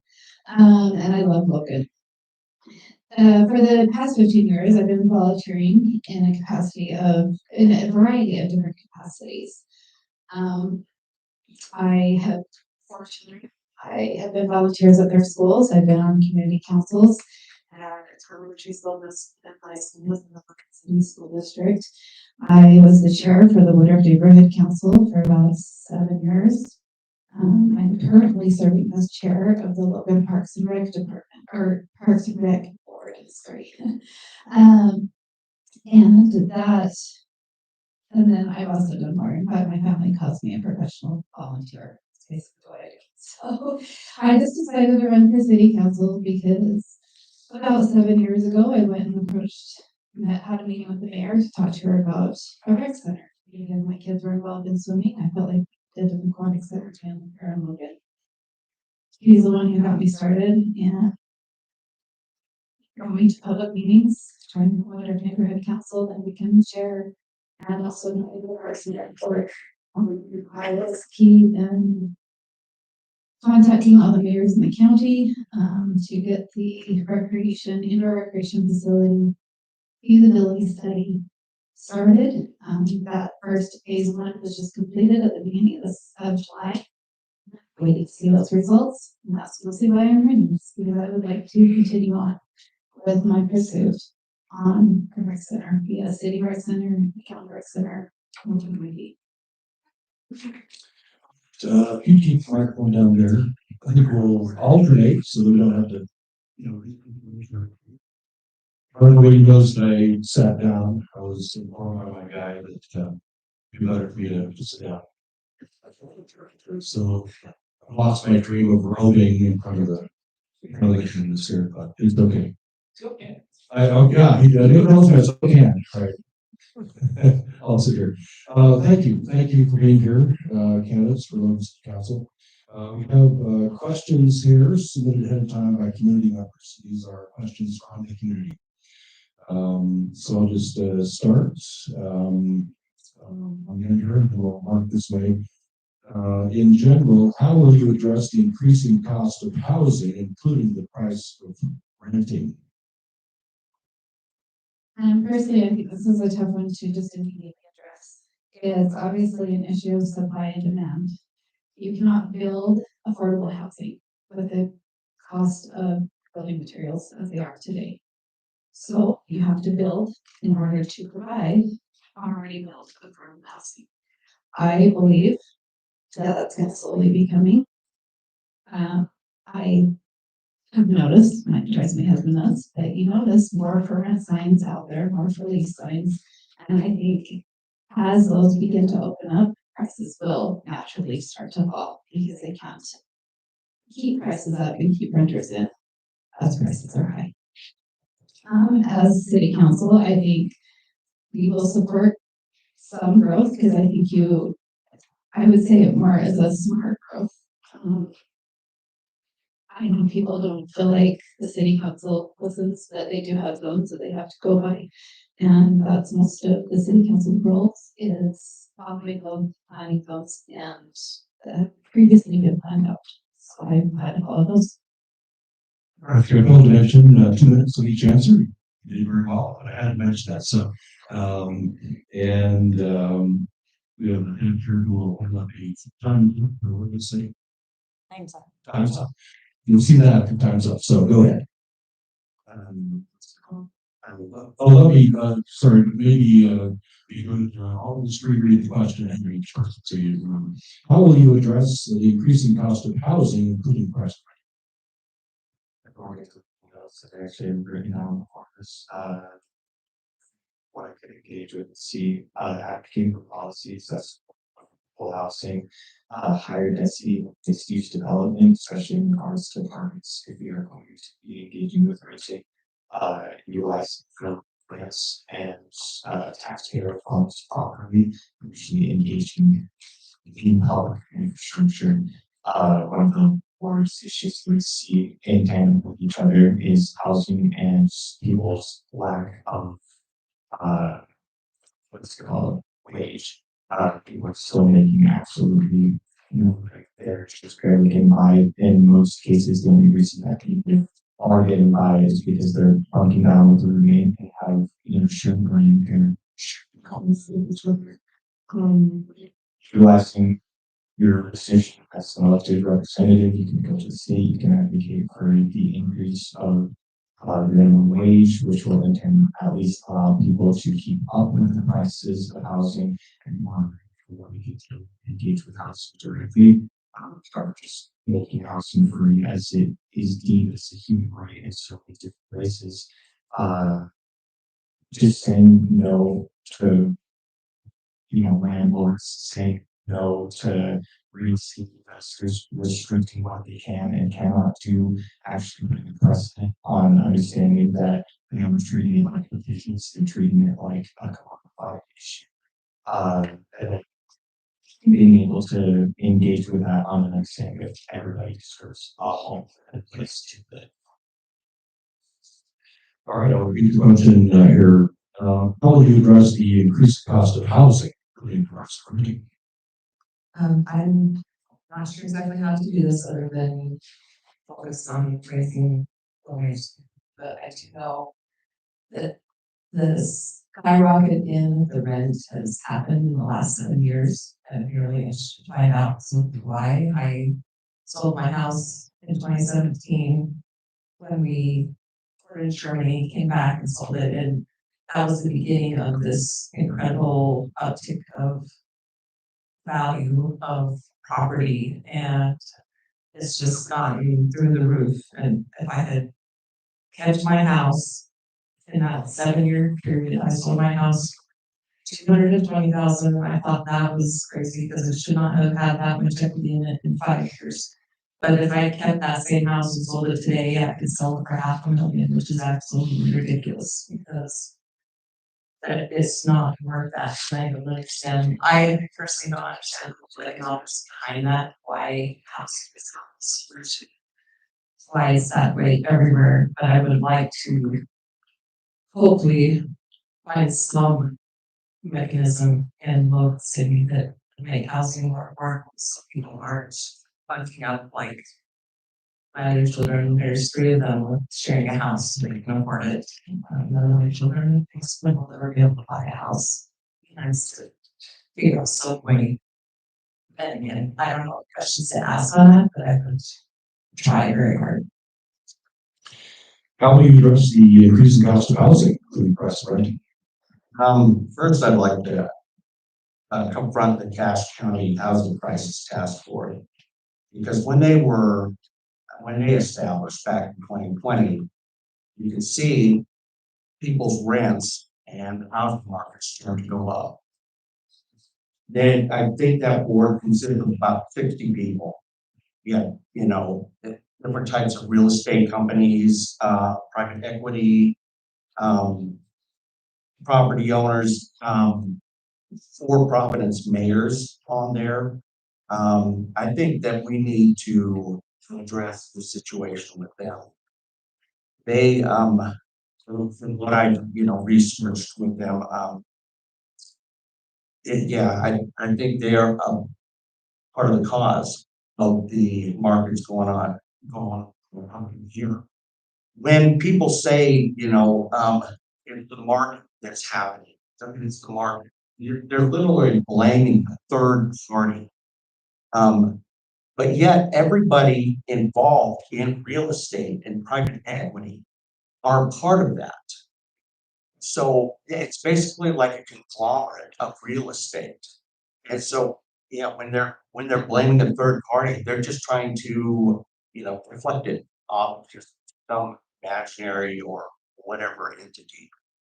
But everybody involved in real estate and all that, they're responsible. It's a choice to raise rent. It's a choice to charge $400,000. I understand that because I've been in construction for almost 30 years now. I understand how much goes into construction costs. And right now, material costs are still pretty low when it comes to that. So, there's a lot of profit being made off. All right. How will you address the increasing cost of housing, including price of renting? Serving on the city council has allowed me to learn about many things and the complexities that come along with it. If housing affordability was easy to fix, it's probably years ago. I think to George's point, blaming the third party, I guess we would be to blame, right? We want to live in this valley. We choose to stay here. We choose to buy homes. increase the demand for the limited supply of available housing. And when that happens, basic economics dictate the price of the housing that is available to be bought or leased. As a city council member, I have supported development of mixed use of multifamily development projects to hopefully increase the supply enough that will bring the price down. That's what basic economics is. If you have too much of something, then prices come down if there's not enough people chasing that supply. So as if I were to be reelected, I would continue to support projects that hopefully will have an impact, positive impact on housing pricing. Do it in a conscious manner such that it will limit the negative impact that it could have on the quality of life of those things on the planet. All right. And how will you address the increasing cost of housing, including the market rate?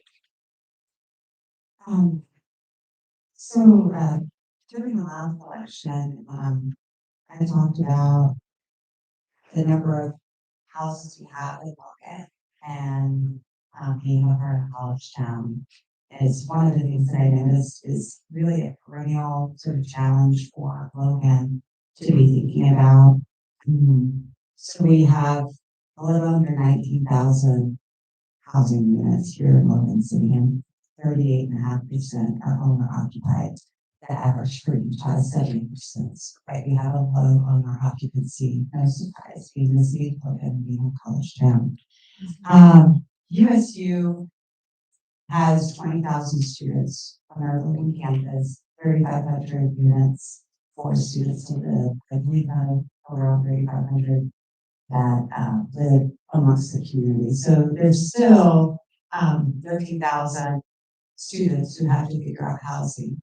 I sat on a city council meeting where they were reviewing past plans for the city. One that was like 40 years old, and I figured not housing was the number one issue at that time. So it's not a new issue. And I don't know that we will ever really make headway as a city without working more collaboratively with Utah State University, as well as with our legislature, who incentivizes through USHE growth for our universities, compounding our issue each year. So that's one thought that I just had that I think is really an important one. Another is zoning. And of course, housing is not, our challenges are not unique to Logan in terms of the supply and demand, but why they exist is maybe a little different. Infilling with mixed use development and looking at opportunities would be the other, but Okay. How do you address the increasing cost of housing, including the market rate? I think the city council has a lot of power if they want to use it. I've seen it be used in incentivizing the developers. But 10% of affordable housing out of a 200 room or 200 unit apartment complex is not really much incentive. We need to give them more incentive, or at least more reason to really build that affordable housing, to really allow people of limited income to be able to afford the housing. We also need to make sure that we take care of the homeless, which we do have a major problem here in the Tri-County area. I was with Bragg when we discovered at least 1,000 in the 3-county area in 1 year, and we were told by the powers that be they were all homeless. We now know that in this Tri-County area, on any given January evening, we find at least 400 to 500 people who are not housed. They're sleeping in their cars, they're sleeping in other places. We need to make sure we can house all the people and not just those who can afford the housing. We need to make sure that we have employment for all the people. We need to make sure that we encourage employers to have higher wages or to bring those employers here that have higher wages. We need to make sure that we have caring individuals here for those who need to be housed in a basic way. Thank you. All right. Keep the microphone. We'll start with you on that question. Next question. What is your plan to deal with more traffic on our city streets? What are you doing? What's any thoughts about improving public transportation? Well, I've used public transportation.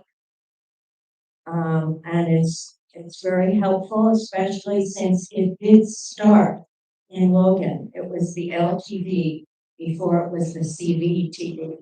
And a lot of people have forgotten that there were many of us who were trying to get Logan and Kent County to start that business of getting people around.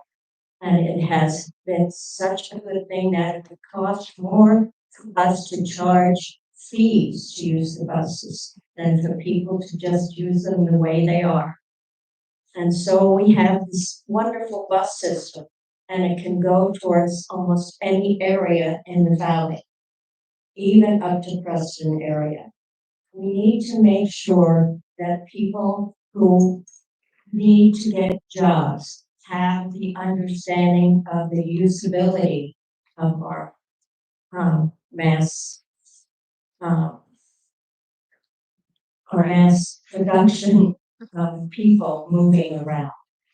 We also need to know that there are other ways of helping people go back and forth in our city streets. It's been talked about to change some of the city streets for one way or another way, just so that the amount of traffic would be manageable, rather than doing everybody going every which way, north and south especially, east and west isn't as bad.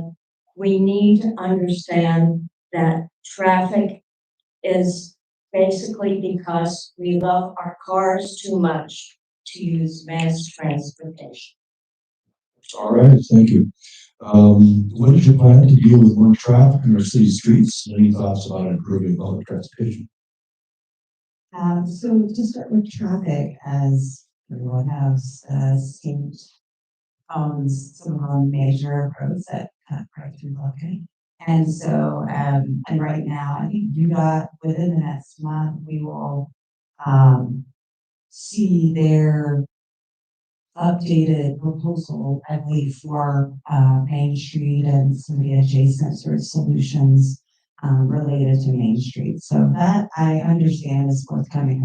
They've been working with the city as well as the county as state roads to figure out what next steps should be. So that's been in the works for a couple of years, and I'll be interested to see what the newest iteration of that is.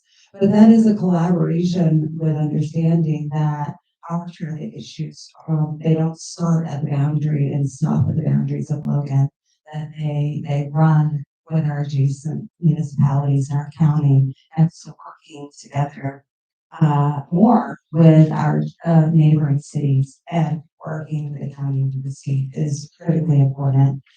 Also, related to traffic, I would say look at the general plan that is still not finalized for the city of Logan. There are items specifically in there that discuss a lot of the input that citizens have provided and thinking about how to address this and guidelines for how to address this moving forward. In terms of public transportation, I love seeing the new bike lane, that's heading 500 that the city has invested in. It's kind of a pilot. I don't know if they're calling it a pilot, but to get more protection between bikes and vehicles. So if you haven't been up 500, check that out. And signage at bus stops, I think, and seating would be really great to encourage people to use the streets.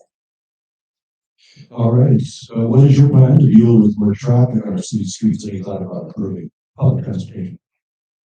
I would continue to support such measures like adding more bike lanes, dedicated bike lanes.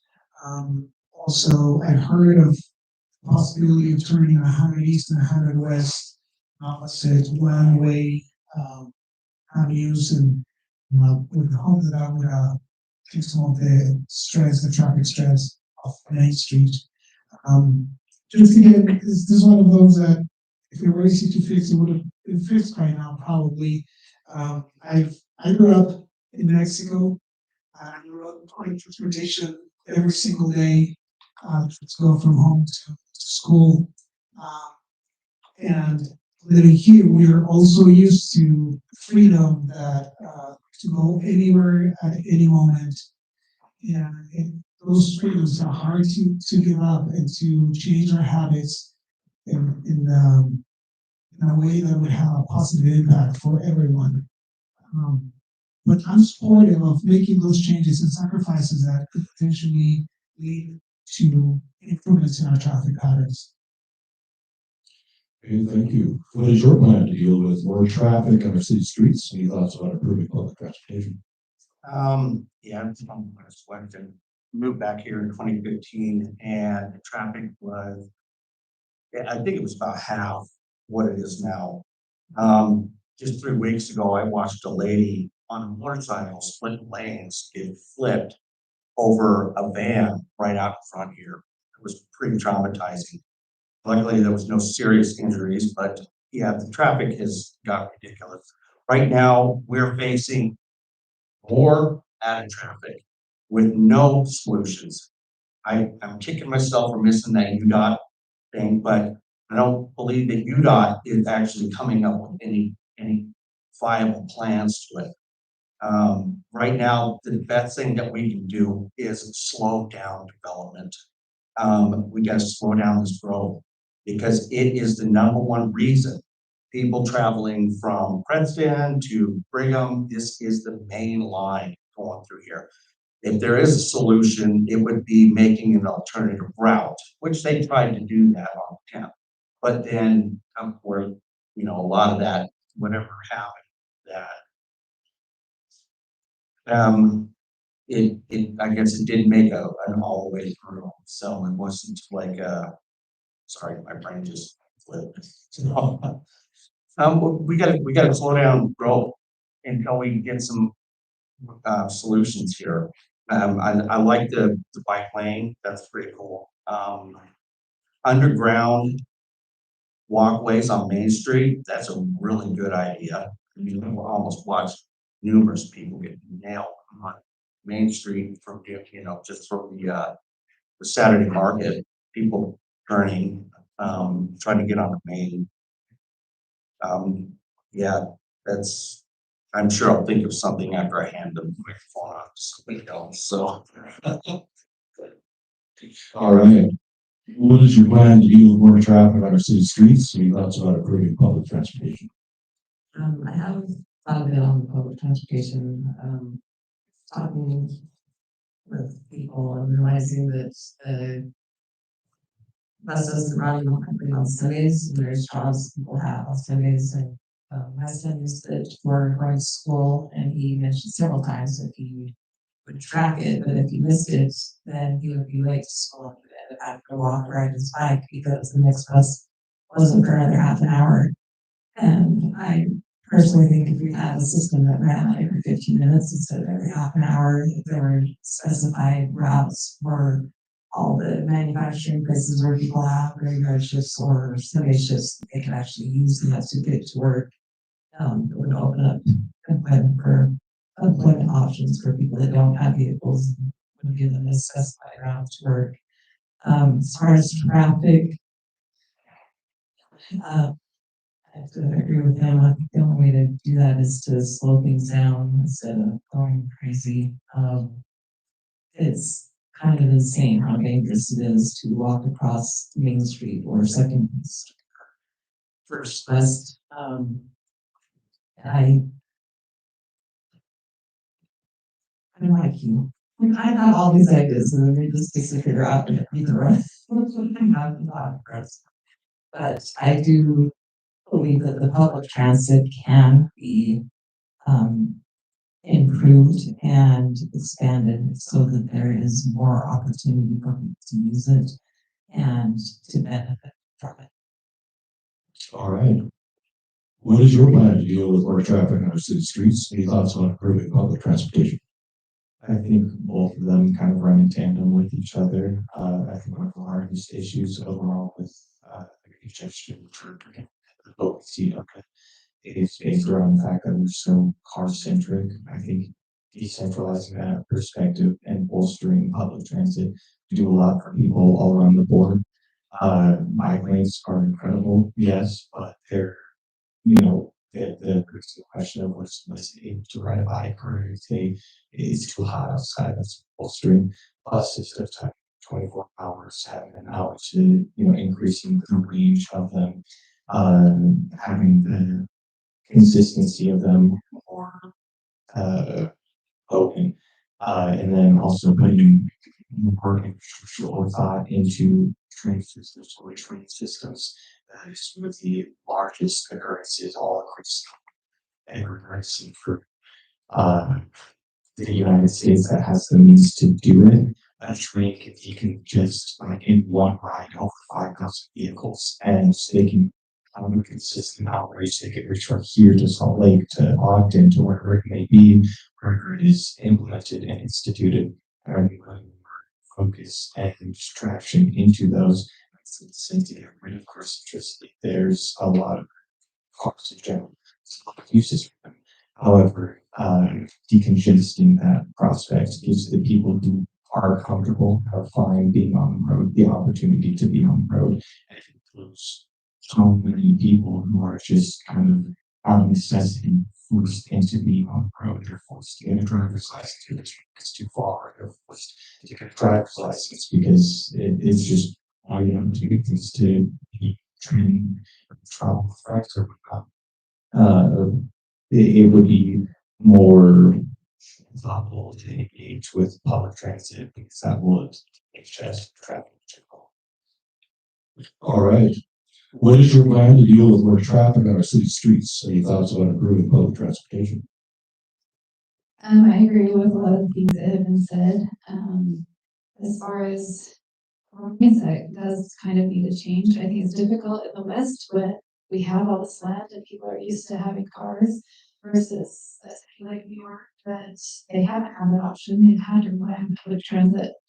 So I think building that system so that it's more dependable for people so that they can use it. I think the city has also done a good job recently in adding more sidewalks, bike lanes, making it more pedestrian friendly, even though there are still dangers. I look a lot just because I have had young kids at our elementary schools and vehicles that are driven to our elementary schools just to drop kids off and pick them up. If we could even just reduce that by making safer walkways for students to walk to school, I think that would help as well with our city. All right, so keep the microphone. We'll go to our next question. I think we have time for one or two more questions. All right. So next question. Do you support our city and county law enforcement working with ICE when dealing with immigrants who have not committed any crime? Okay, so this is obviously a hot topic right now. I know that ICE is obviously a federal entity, so if it came to that point, I mean, I don't think the city really has the right to go against a federal entity if it comes to that. I do not agree with local police departments helping ICE and assisting ICE. especially if it is for just immigrants. Obviously there's a, how do I say this right? The it's okay, obviously if crimes have been committed, that have been proven to be criminal activity, that should be addressed.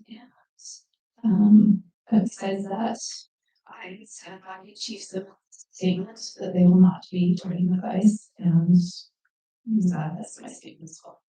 Sure. Question to the next candidate, same question, of course. Can you support our city and county law enforcement working with ICE when dealing with immigrants who have not committed any crime? Absolutely not. I think the entire instigation of ICE is a completely feckless and tasteless role is the institution as a whole. In in a country in which we have so consistently been based and built off of immigration and immigrants legally or not, I don't think that this institution has any right to be doing what it's doing, especially given the question nuance of that legal, or what's it called, that has not done anything illegal. I believe that our engagement should be vehemently against it, whether it be the police department, whether it be against the administration, and whatever representative elected position you hold, it should be vocally advocating for your community. I do not think it truly matters if it's legal, especially on stolen land. I don't believe that that's an engagement that we should be fostering. We should be bolstering the community. We should be bolstering people that are trying to find better lives or simply want to live somewhere else, especially given that our country has such a issue in denying people legality. The process so to acquire a legal status, and I do not think in any case we should be engaging with ICE. If someone does something illegal, we have the we should have the programs and the ability to engage with that. There is no whatsoever to incorporate ICE as a whole. All right, the same question to our next candidate. Do you support our city and county law enforcement working with ICE when dealing with immigrants who have not committed any crime? Keeping their questions, okay, I would absolutely not, did a little bit of research, I'm not getting to the whole deep dive, but I did find that our police force is not required to support ICE unless they give proof that the person has committed a felony and has been deported and come back. And that's there's a 287G, I think, that a county or a government can agree with ICE, and ICE will that puts them in tandem with ICE, and ICE can use those local resources, but that has to be signed by, or it has to be agreed upon at the local community. I know Utah County, I think Utah County just recently agreed to one. I am absolutely against using our resources for any kind of help for ICE other than felonies, incarceration and deportation. Same question. Do you support our city and county law enforcement working with ICE when dealing with immigrants who have not committed any crime? So I just got about an hour before I got here, I got an email from somebody stating that our Sheriff Jensen signed an agreement with ICE. The problem with this is that when it comes to DHS, we're going off of policy. They're going off of policy. And right now we're seeing that their policy is creating civil liberty violations, civil rights violations. If we contract with them, being a sovereign state entity, what can happen is that if there are lawsuits towards DHS or towards those ICE officers, we will be setting ourselves up for also civil lawsuits. Now, we are already required by law to follow certain things when it comes to DHS. We do not need a contract to it. I would like to see this contract. Apparently, what I read is that it was put through, without, county council knowledge, without any public input by Sheriff Jensen. He is sitting, I guess, waiting for approval by the administration. I think that it needs to be brought back and public opinion needs to be brought into it. I think that Sheriff Jensen overstepped his bounds. He is an elected official. He needs to, this should have been brought to the public before anything. So, All right, so same question to our next candidate. Do you support our city and county law enforcement working with ICE when dealing with immigrants who have not committed a crime? I do not support, either a local police department or the county sheriff office to act as an immigration customs enforcement officer. I am an immigrant myself, so I may be biased because of that. I went through the immigration process. I know how complicated it is. People say do it the right way. They don't know what they're talking about. There's no right way because there are visa caps that countries are held to. So the right way, you can go back to your country to live your life in your country. That's what because there will be no way to get back. But in addition to that, I actually advocated recently to both our chief and our sheriff to have more clarity as to what official collaboration between them and ICE be. My understanding to what this agreement that might have been pronounced is the lowest level type of agreement that the county sheriff office could have signed with ICE. And almost a small technicality of a change of what they would do. My understanding is that the current state law says that if an undocumented immigrant lands in county jails, that if county jails are not able to determine that person's immigration status, then they will report to ICE and let them know there's somebody with an unknown status. Then ICE would have to come and do whatever is next. And they would make those decisions whether to take them, deport them, free them if they were not to be in jail. This agreement that apparently has been announced changes it to that the county sheriff would actually have access to the database that ICE manages, and they will look out somebody that has landed in jail. So that's the key part. Somebody has to land in jail. They will not, straight from the sheriff, they will not act like ICE officers. They will not detain people on the road because of a traffic violation.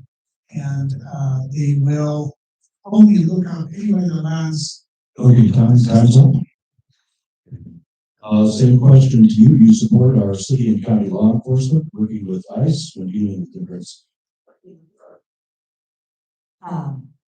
No to working with ICE, working with who have not committed crimes.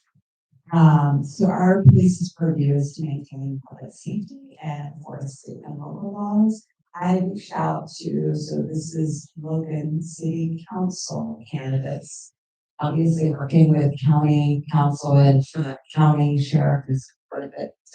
I reached out to our chief Simmons for Logan City to ask, and he said, as I am learning myself, the nuances of this and how this is playing out since it's such a hot topic. So he explicitly said to me, I reached out and said, hey, can you give me a call? I'd like to ask you, a bit more about this issue of the city. He said, we are not in immigration enforcement.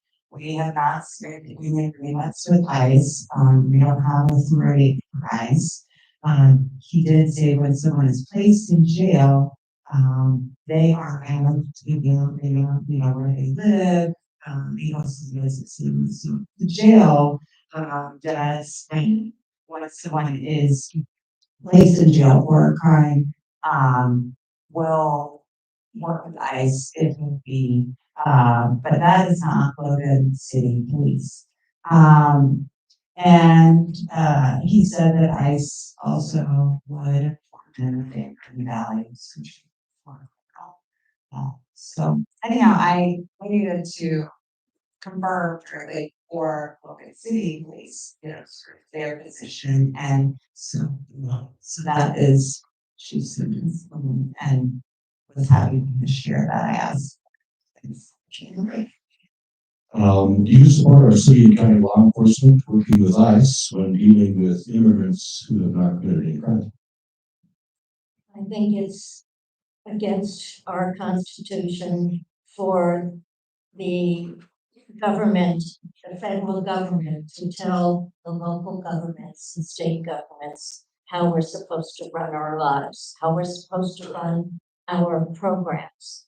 And to say when somebody is arrested, they need to go through the right judicial process of being found guilty before they can even be sent information about them to ICE. That is illegal if they're not getting due process. We need to all have due process, because when it starts with one group, who's the next group? I have two children who were former foster kids who are Chinese. They both received their citizenship through the most legal ways. One, because she was in the Navy for 20 years, and her younger brother, because he went through the process, which is not an easy process. If they could be taken away too, just because they look different from us, who's next? We saw this in the Holocaust, we saw this in Germany, and all the places that Germany conquered. Nobody is safe if we let even one person be taken away without due process. Look, we're probably in the end here. You need to move on to the. Move on to the North Logan City Council. So let's give our candidates a round of applause.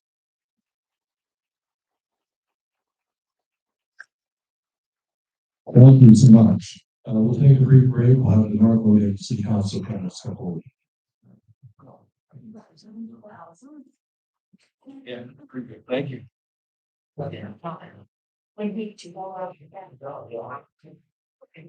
Tight squeeze. If I can't answer, she knows provided the same paper. Yeah, let's do it again. More about Jen. No. Okay. Yes. So, yeah, she's sick. Thanks, dude. Well, I mean, it's so true. Is that right? I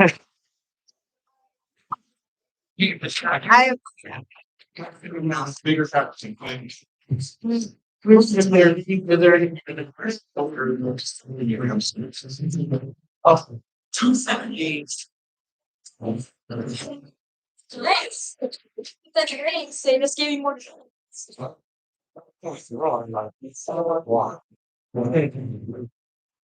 Almost. Sorry.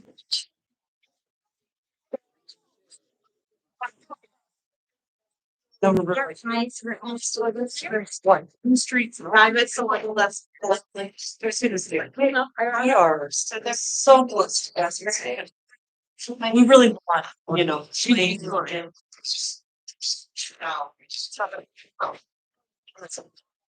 See where we were probably like this. I'm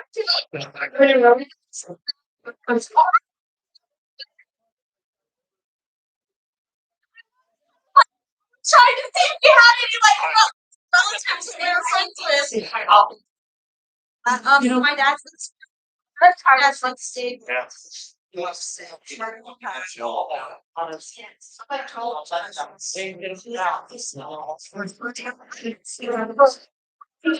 really nice. Here's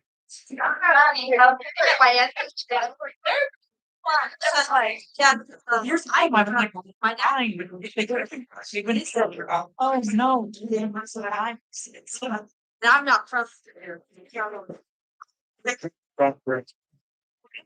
the side I don't like. Well, yeah, it's like this.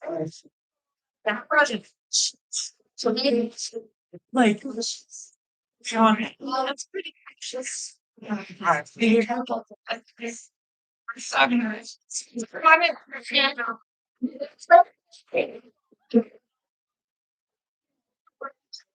coming out now, but it's just. I think I've been wrong. I think they look at the same meaning. Right. I been on the house.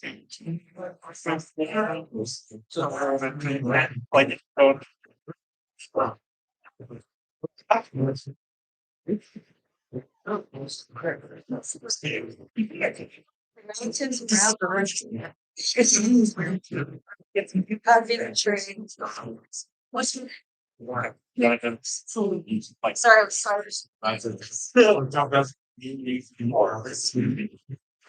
This one on profile. You think that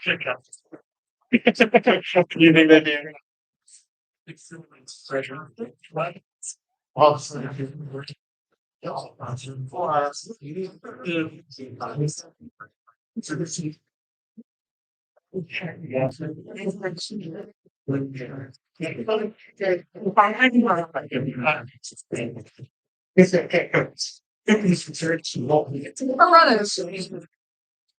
Alex. So what's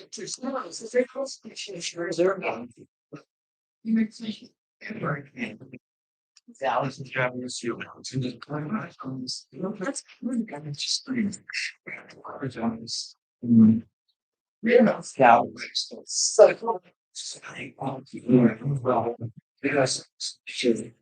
yeah, so well, because so you think it's just your number. They asked for it. Oh, yeah, sorry, be here close to.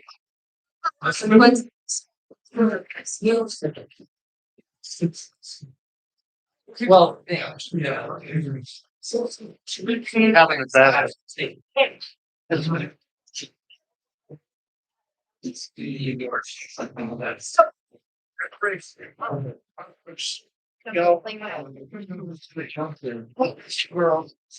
okay. So this yeah,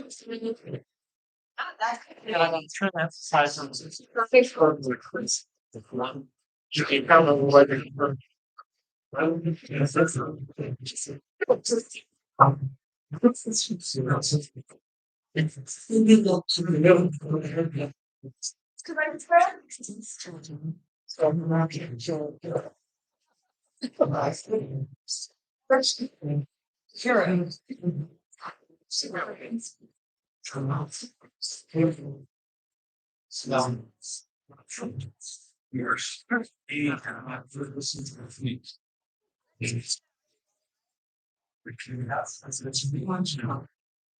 yeah, well,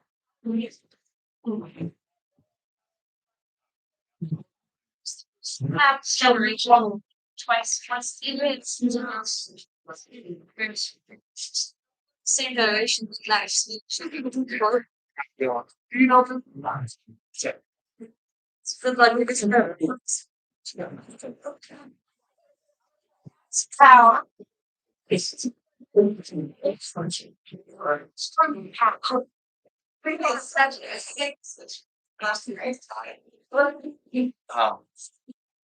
social media manager for the Call of Arkansas. The new Nice to meet you. Nice to meet you.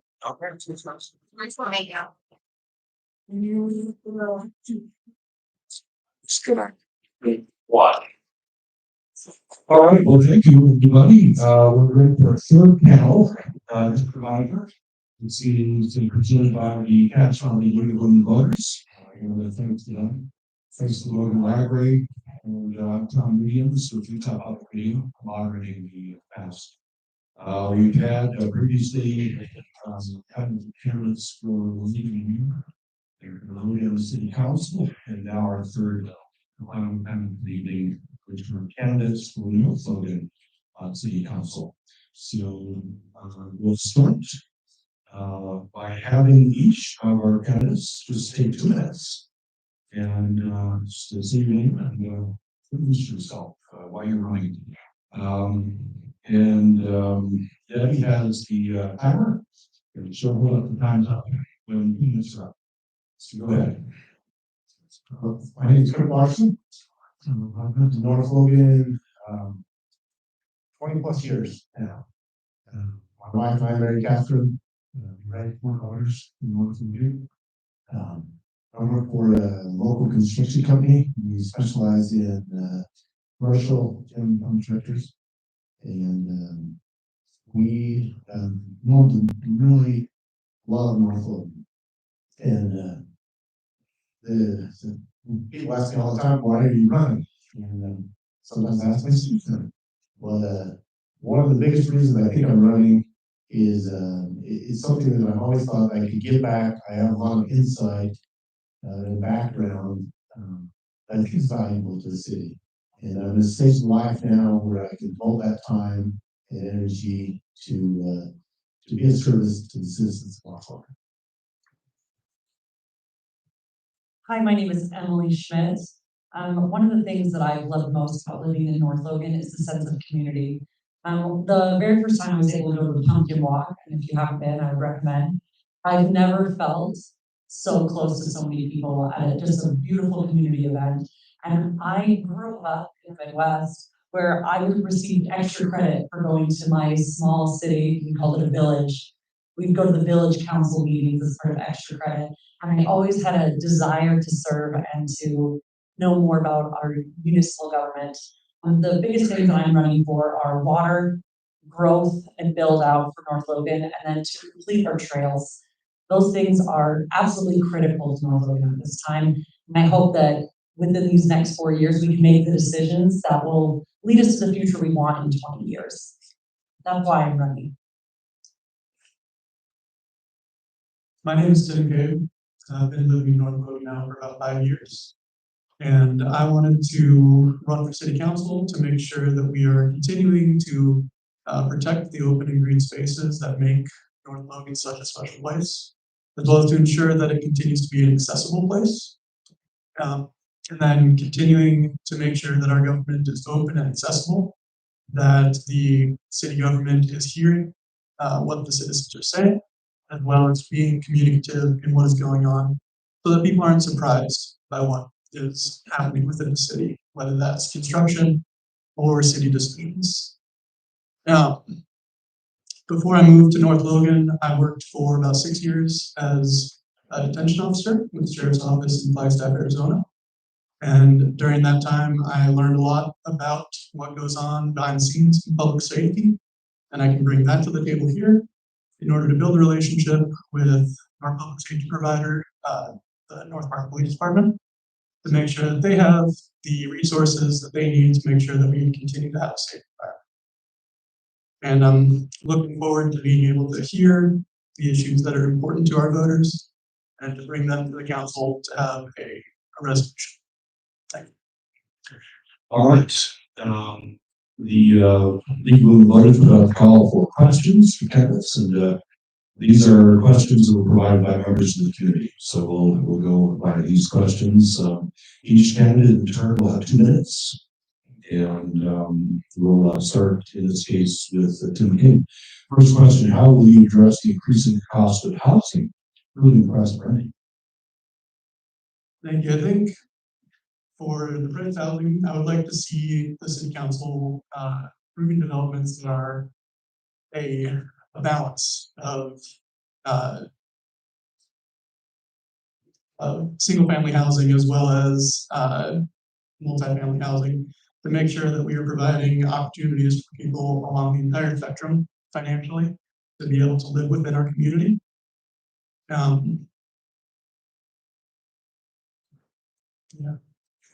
Thank you. All right, thank you.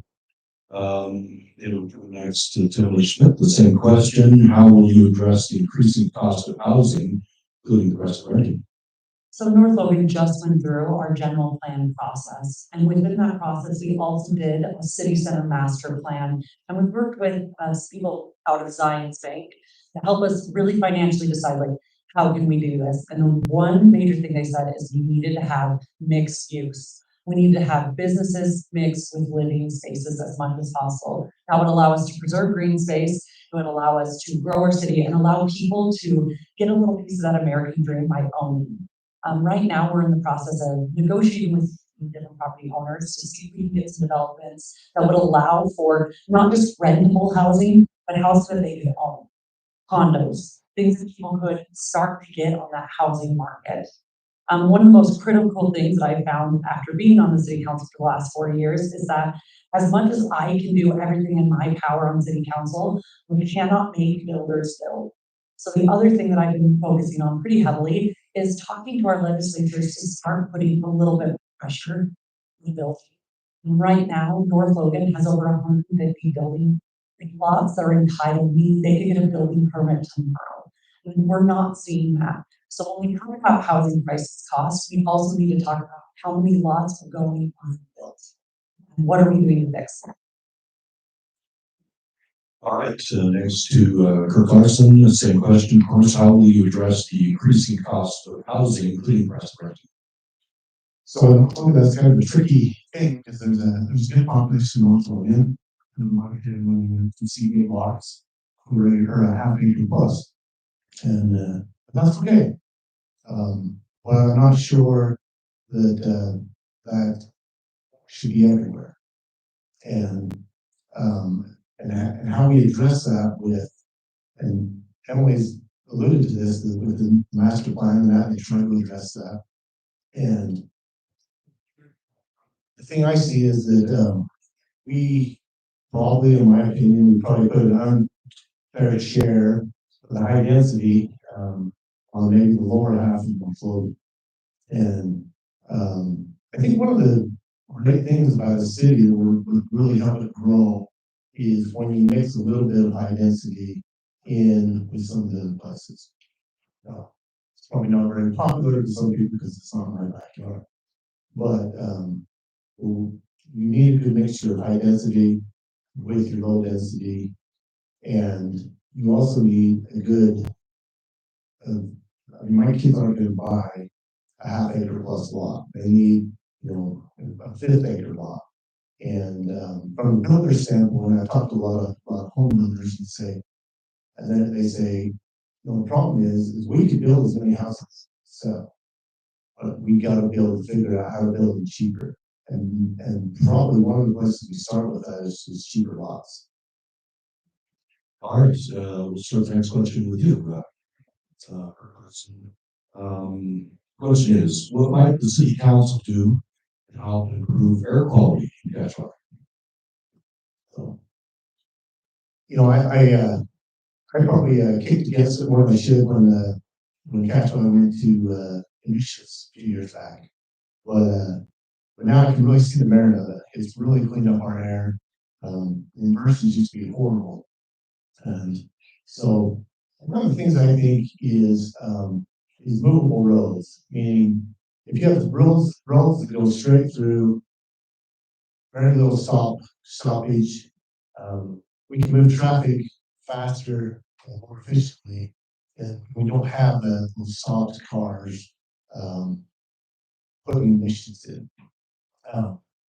Also with the I love the master plan of mixed use in the city center, but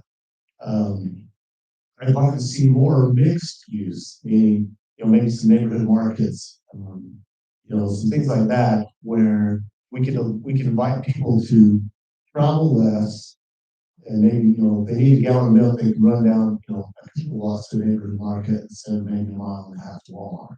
And And I don't know how we spur that because it seems like our city center is falling prey to mostly high density and very little retail. But I would love to be able to work with the developers as well as the citizens to spur some of that growth. Our same question to Emily Schmidt, what might the city council do to help improve air quality in Cashville? You know, this is such a good one. It's something that's been really on my mind is to continue to build our trails. North Logan is not the most walked city right now. And in a lot of ways, that is one thing I would love to see improve. I know there's a lot of people who would really enjoy being able to walk to the parks, walk to their school, walk to a neighborhood market like Kirk was mentioning. And these are all things that I would like to see in the next 5 years. If we can encourage development in a way that feels more walkable, feels like people want to stick around and stay, I think that will also improve our air quality. At the same time, continue to work with the Connect that used to be CC Transit. Oh my gosh. Oh, there we go. See, forgot the name already. Anyway, it would be nice to work with the Cache Valley Transit Department a little bit more and encourage more routes.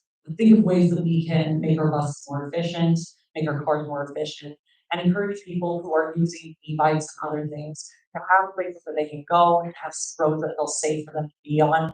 Things like that I feel like can also help. Well, the same question was to McCabe. What might the city council do to help improve air quality in Cashville?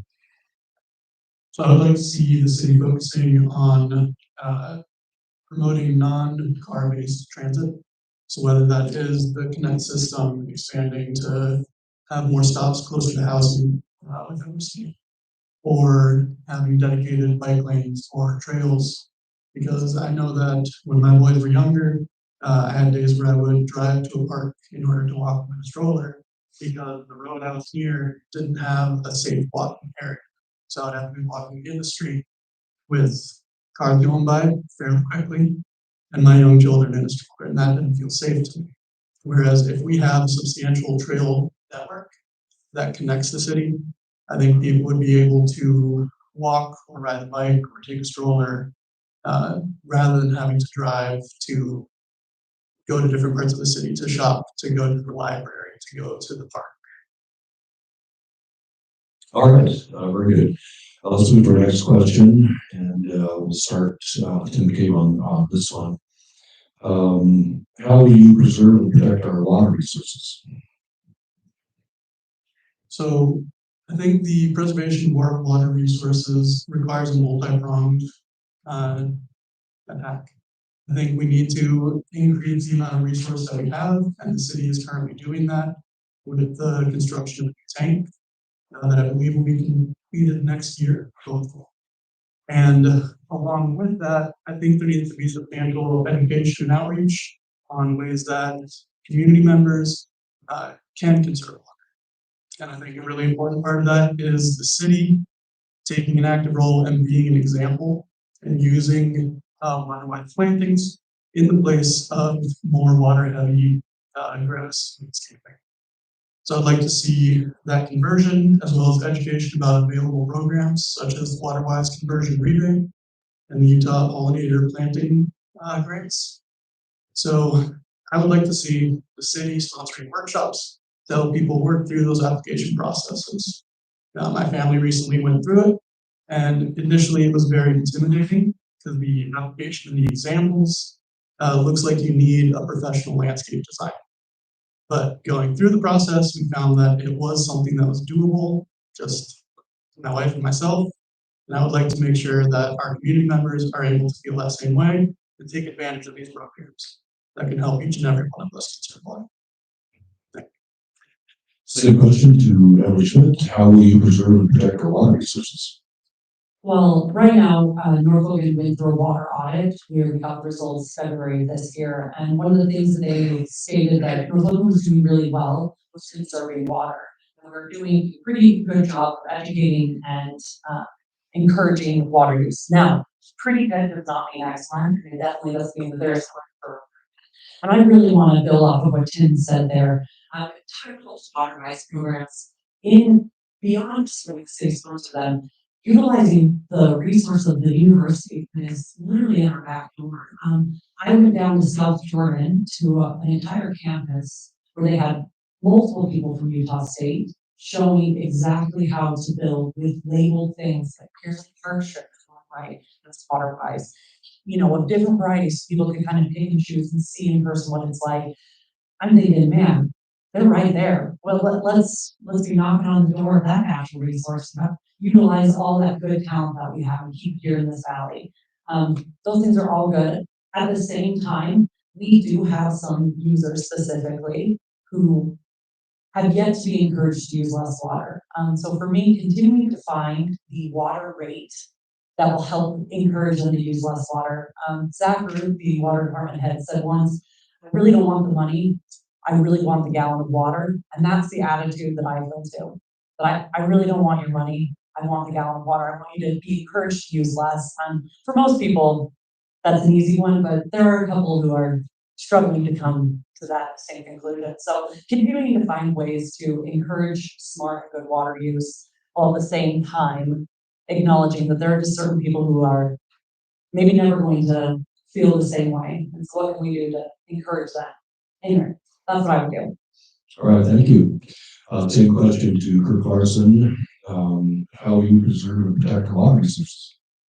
So water in the West is an interesting thing, and when it's municipalities, it's really interesting. And a lot of what municipality does is their hands are tied by the legislature. You're by law, you can't raise the rates much beyond the cost of your water, which makes the water fairly cheap. And cheap water we use a lot of. It's hard to price that water to a point that we encourage conservation. So I think we need to look at other things that we can do to encourage conservation. One of the things I thought of, and I've asked a couple people about is what if we change the minimum setback on our new builds on a house? I think right now they're about 30 feet. We change it, you put that minimum 25 feet, meaning you can move your house closer to the road and take out 5 feet of grass. To me, that we accomplish two things there. We save 5 feet of grass, and maybe we can have a little smaller lot that and still have the same amount of backyard, and we can maybe increase affordable housing there as well. One of the other problems we're going to run into in North Logan is we have secondary water in North Logan, and a lot of that comes from the canals. And the legislature is looking very heavily at buying some of those water rights, renting, some of those water rights to send water down to the Great Salt Lake. And anybody that's ever irrigated out of the canal knows if you take a portion of the water out, the canal doesn't drink as much water. Meaning, so if you're at the end of the canal and you take half the water out, you might not get any more. And which is scary, right? Because in North Logan, where we have so many secondary water users, if we take that water out and there is any water, I guess I'm out of time. Yeah, yes, thank you. I think that one's your point there. So we'll start with you, of course, Kirk Larson, with this next question. We're going to combine a couple of questions here related. What is your position on meeting the need for more electrical energy using renewables versus fossil fuels? And on electric vehicles, do you support replacing internal combustion city vehicles with EVs? I get two questions there.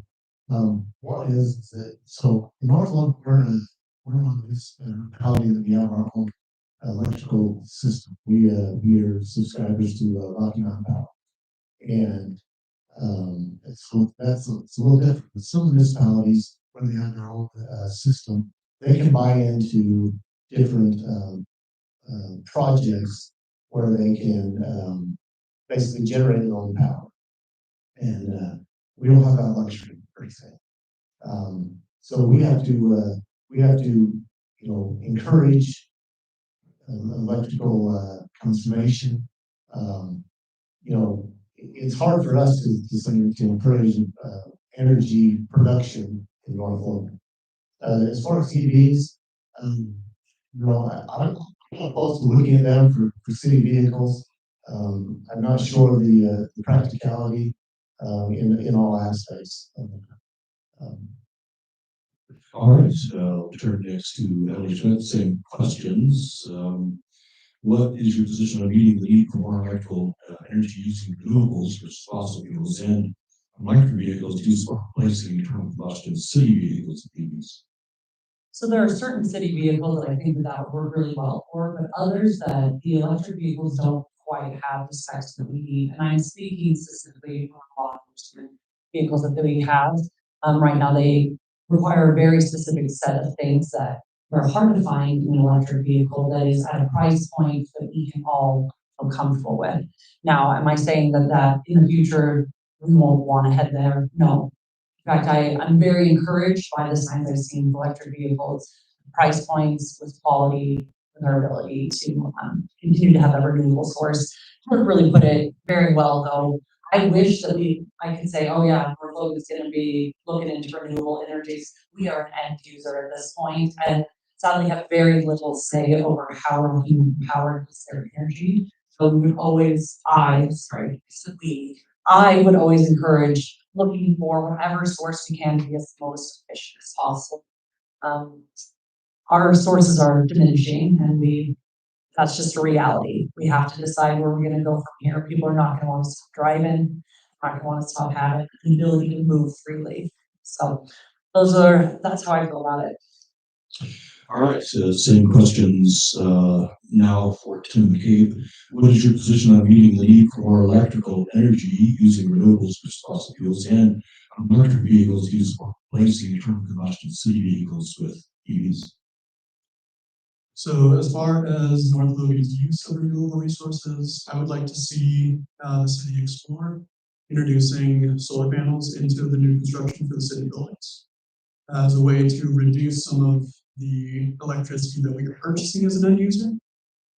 I think with new construction happening and planned for the city center, that it's a great opportunity to introduce that at the construction phase rather than trying to retrofit. As far as the electric vehicles, I think Emily's right. Law enforcement vehicles have very specific requirements, but there's a lot of vehicles outside of law enforcement that the city uses as well.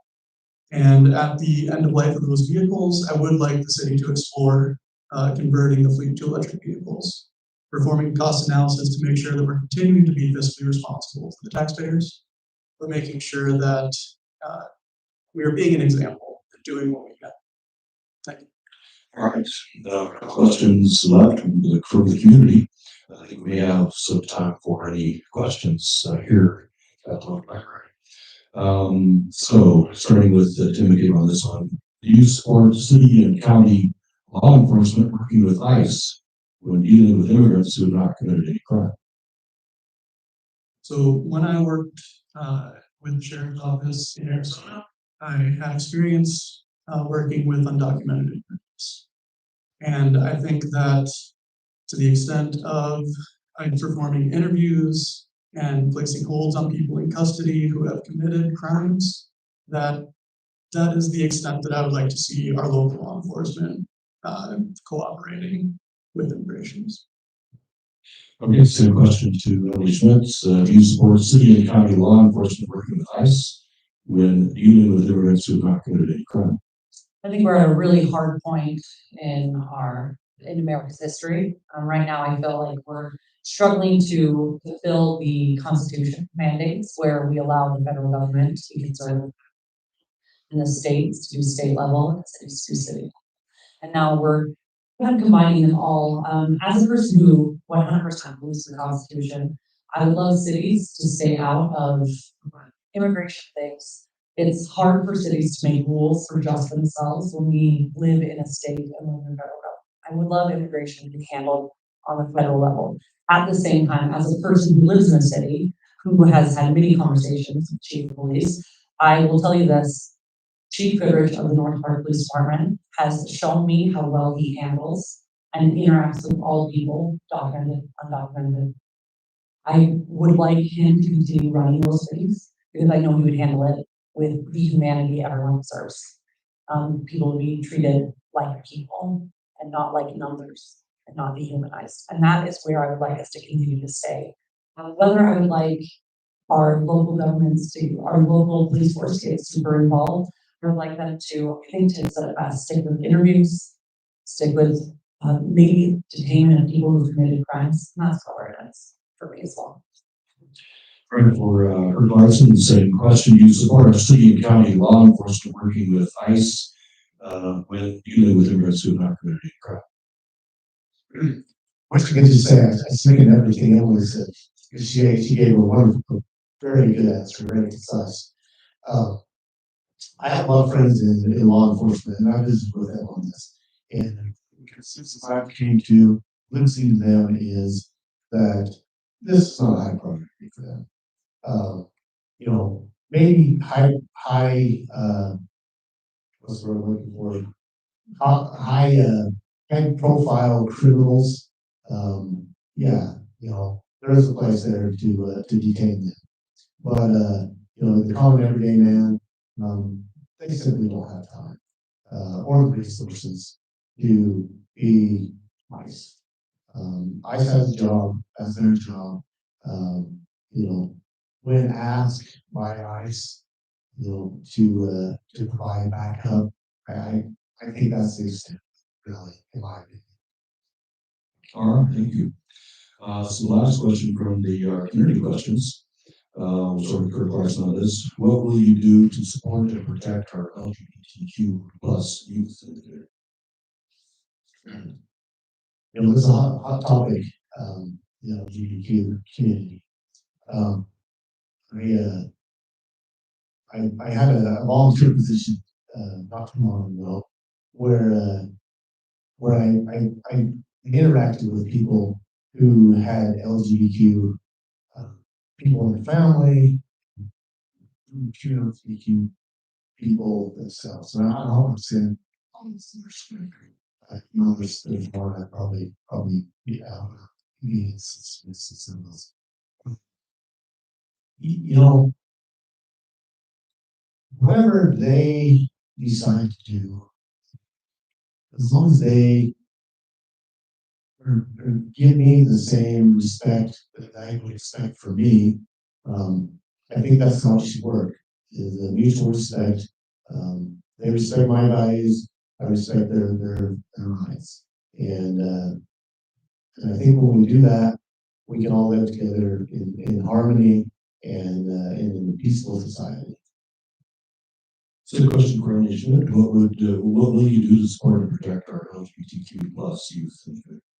I would say some of the greatest things that we have right now, especially for the youth, are our youth programs. We have a lot of programs for a variety of different youth involved in different whatever they want. And one thing I've always appreciated is it doesn't really matter who you are, as long as you're ready to come, willing to learn and serve, they're ready to have you. We have the youth library teams, right? The teen advisory board for the library that does a lot of different events, a multitude like that. I want to continue to see them having those things. We have the North Logan Youth Council that continues to serve and participate in civic events. All of these things that help give youth a purpose and a sense of community. Because in reality, we truly are all the same. We want to live somewhere where we feel safe, where we feel heard, and where we feel respected. And that can be easily achieved. We continue to support these things where people can gather. That sense of community can be created. All right, now to Tim McCabe, same question, of course. What will you do to support and protect LGBTQ plus youth? So I think Emily covered that very well. Having spaces and opportunities for them within the community is so important. And just treating people like people. At the end of the day, people are people and should be treated as such. Earlier, I believe it was during the Logan City Council forum, one of the candidates brought up the suicide rates within this community. And I would like to see the city promoting mental health awareness classes for city residents. And that would be a concrete way for the city to take a step promoting and ensuring the health and safety.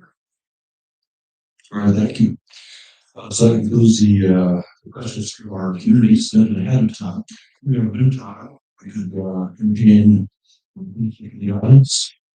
It's a microphone here. We'll go further here. Thanks very much for showing up and giving such great answers. What is the single biggest problem? What's the single biggest issue facing North Logan in your mind? And what would you do to start working on that issue? Why don't we start with Family Chat first? We have a start with you. They're gonna put me in the hot seat here. Oh, that is so hard because I have a lot that I'm very concerned about. I would say maybe right now, the single biggest issue I see we are facing is growth to build out. Both Kirk and Tim have mentioned very specifically that we have a lot of our high density housing focused in one area. Definitely right now, as we go through our general master plan that we've done, and we realign requirements to match, you're trying to encourage development that looks a little bit different. Now, this isn't always popular, but in reality, sometimes we have to eat our vegetables. We have to do the thing that is kind of unpopular that's good for us anyway. And that's where I say our number one thing is getting our ordinances in line to encourage good growth. We do not want to live in a city that we regret 20 years from now. We wish we would have done something right now. So we're in the critical time. All right, who wants to go next? Tim or Kirk? All right, Tim. So alongside development, I think that communication within the city is something that is incredibly important to so many people. I've heard a lot in the recent weeks about the construction projects that were going on during the summer. Caught a lot of people by surprise, despite the fact that they've been planned for an extended amount of time. I think communication both outward and inward with the council and the mayor's office would help alleviate some of these pain points that come up when they don't really need to come up, and make people feel like they are living in a community where they are heard and respected, rather than in a community where they are controlled by the government. All right, thank you. We'll go to Chris. Obviously, from the questions and from people I've talked to, water seems to be the number one issue that people are talking about. And we've addressed that all the time. Obviously, we're a little bit behind the curve in North Logan because we're on water restrictions. All candidates alluded to the fact we've got projects in the works, and maybe we need to speed up looking at that. We're going to continue to grow and be a vibrant city. We're going to have to be able to supply water, not only to the citizens, but to businesses. Businesses, I'm in that business. Businesses really look at the infrastructure, the water, the power. Can my business survive and thrive here? And they're going to really look at that. So we need to really take care of that. One thing I want to clarify is when I talk about high density, often we talk high density, we think, well, that's high rise apartments. And in my community, in my neighborhood, they built a high density 55 community. And it's been wonderful.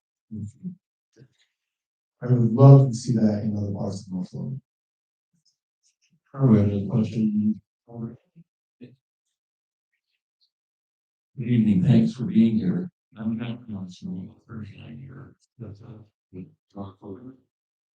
Mayor, state legislator. I'm also a real estate appraiser. That's the source of my question. Water has been discussed by all three of you, and I see in my appraisal practice communities in this valley who are dangerously close to oversubscribing their water supply because they keep approving projects, development projects. I don't think North Logan's there yet, but at some point will. And I'd like to ask each of you if you're willing to make a hard and fast connection between the approval of new development and the water supply. Because right now, the ordinances almost bind your hands to approve developments if they meet certain criteria. But one of those criteria isn't directly tied to our water supply. Yes, we can build new infrastructure, new water storage tanks and so on. But at some point, I'd like to know if you're willing to make a closer connection between our water supply and the approval of new developments. All right, the 2 minutes each on that question. We'll start with Kurt Larson, since you have the microphone. You know, I'm not sure I understand all the nuances, and there's a lot of state law goes into that. You know, I visited with just recently with people that have a lot more knowledge. You know, one of the things you say, well, we put a moratorium on until we get water. Well, you can, but not for very long by state law. And so that makes it really hard for a municipality. One of the things I like is, you know, a lot of these places where we're building are farmland. They have water on them already. You know, can we say, well, you know, if you're going to improve this, you're going to bring some water with you and move it over to the city. I'm not sure what all the legalities of that are. Everyone probably knows more than I do, and it's very complicated. I would like to see the developers be held a little more responsible and the development be tied to how much water we can bring online. All right, 2 minutes to Emily Schmidt answer that question. You know, I really am glad you brought this up. So one of the ordinances that we passed in my first year on council was changing that if a person was to make development and they didn't have secondary water, their exterior landscaping was incredibly restricted. And I'm gonna tell you some numbers. It was 30% or no more than 1,500 square feet of grass if they were on culinary water. The idea being, in reality, where we lose our most water is in exterior watering, and we wanted to really encourage very good water resources. Kurt brought up a great point. The last couple of developments that have come into North Logan, the only ones that I've seen come through have been ones that have brought secondary water rights for their exterior watering. So there's been no increase. There's actually been a decrease on demand of culinary water in North Logan. We will continue to fight for that. Now, the legalities of us potentially getting irrigation water are something that I'm gonna be completely honest with you. I don't know if we would be able to do just with how state controlled that irrigation water is, and how we really do not. We want the water shares are hard to come by, and they are leased. They are not owned, if that makes sense. So that is definitely something to look into and something for us to encourage. But tying our building to water is literally in the moderate income housing plan. We have to tie all of our land use decisions to water. Now, has that made it difficult when the state has given us opposing things that we have to do? Yeah, but I am happy to fight to keep water in Cache Valley. Me too. It's so important, yeah. We as a city council went on a tour to see where our water comes from. And when I saw the actual place, it's called Water Canyon. When I actually got to see where our water rights came from, it really just honed in even more how important it is to protect them. All right, last response to this 2 minutes, Tim McCabe. Thank you. In addition to what has been said, I would like to see more of the new development that is coming in be encouraged to move towards the water-wide planting, the pollinator planting program where they provide plants. It reduces the financial strain on people using planting side grass. So I would like to see if there was a way for the city to work that into the approval of new developments. So that rather than just saying, oh, you can only do so much grass, it's here is the amount of grass you can do, and here is what else you can do. It's providing another option rather than just saying, hey, don't do that. I think having a positive is going to be much more likely to result in positive change compared to just being restrictive. That being said, I do think that we need to make sure that we are allowing for utilities and resources for all of our community before we are expanding that to new housing development. I think if that new development is going to hurt the community as a whole, then it we need to figure out a way to amend that hurt before it's approved. All right, thank you. Should we move down to closing statements? All right. We'll start with Tim King. So the idea here is 30 seconds, just really quick. Just your closing appeal to I should do over you. Thank you very much. I want to say thank you for being here and hearing us today, whether you are in person or online. This city election is important because it's where we are going to be able to actually see and affect change in our community. So this engagement at this city level is super important. And thank you for being here, being engaged. All right. Melissa, your 3-second close statement. I want to say how much I love North Logan. It has been one of the best places I've ever lived. And I couldn't be more grateful for the sense of community I have. I hope to continue that sense of community in the future. To make responsible decisions, to think clearly about the future, and to make sure that this is a place that my kids can live as well. All right. And last word to Kirk Larson, your 30-second close statement. Thank you for hosting this. Thank you for this opportunity. A wise small town city councilman gave me this advice. He said, don't turn down a fence until you know why it was built. And I will give you my promise that if I'm elected, I won't tear down a fence until it's built, and I won't build another one until I know why. I think there's a lot of, that's my commitment to you, is that I will understand why before I move forward with any decision in order to make North Logan the community that it has been and continues to be. All right, thank you. Let's give a hand to our candidates.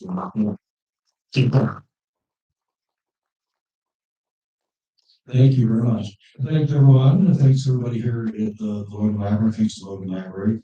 Thanks to the Cache Valley League of Women Voters for putting this candidate forums on. Just a reminder that this has been streaming on YouTube on Utah Public Radio, UPR.org, and the recording will be on at UPR.org. Watch any of the panels. So special thanks to our UPR crew, Tony Colby and Nick Horath. I'm Williams with UPR. Thanks for coming today. Thank you.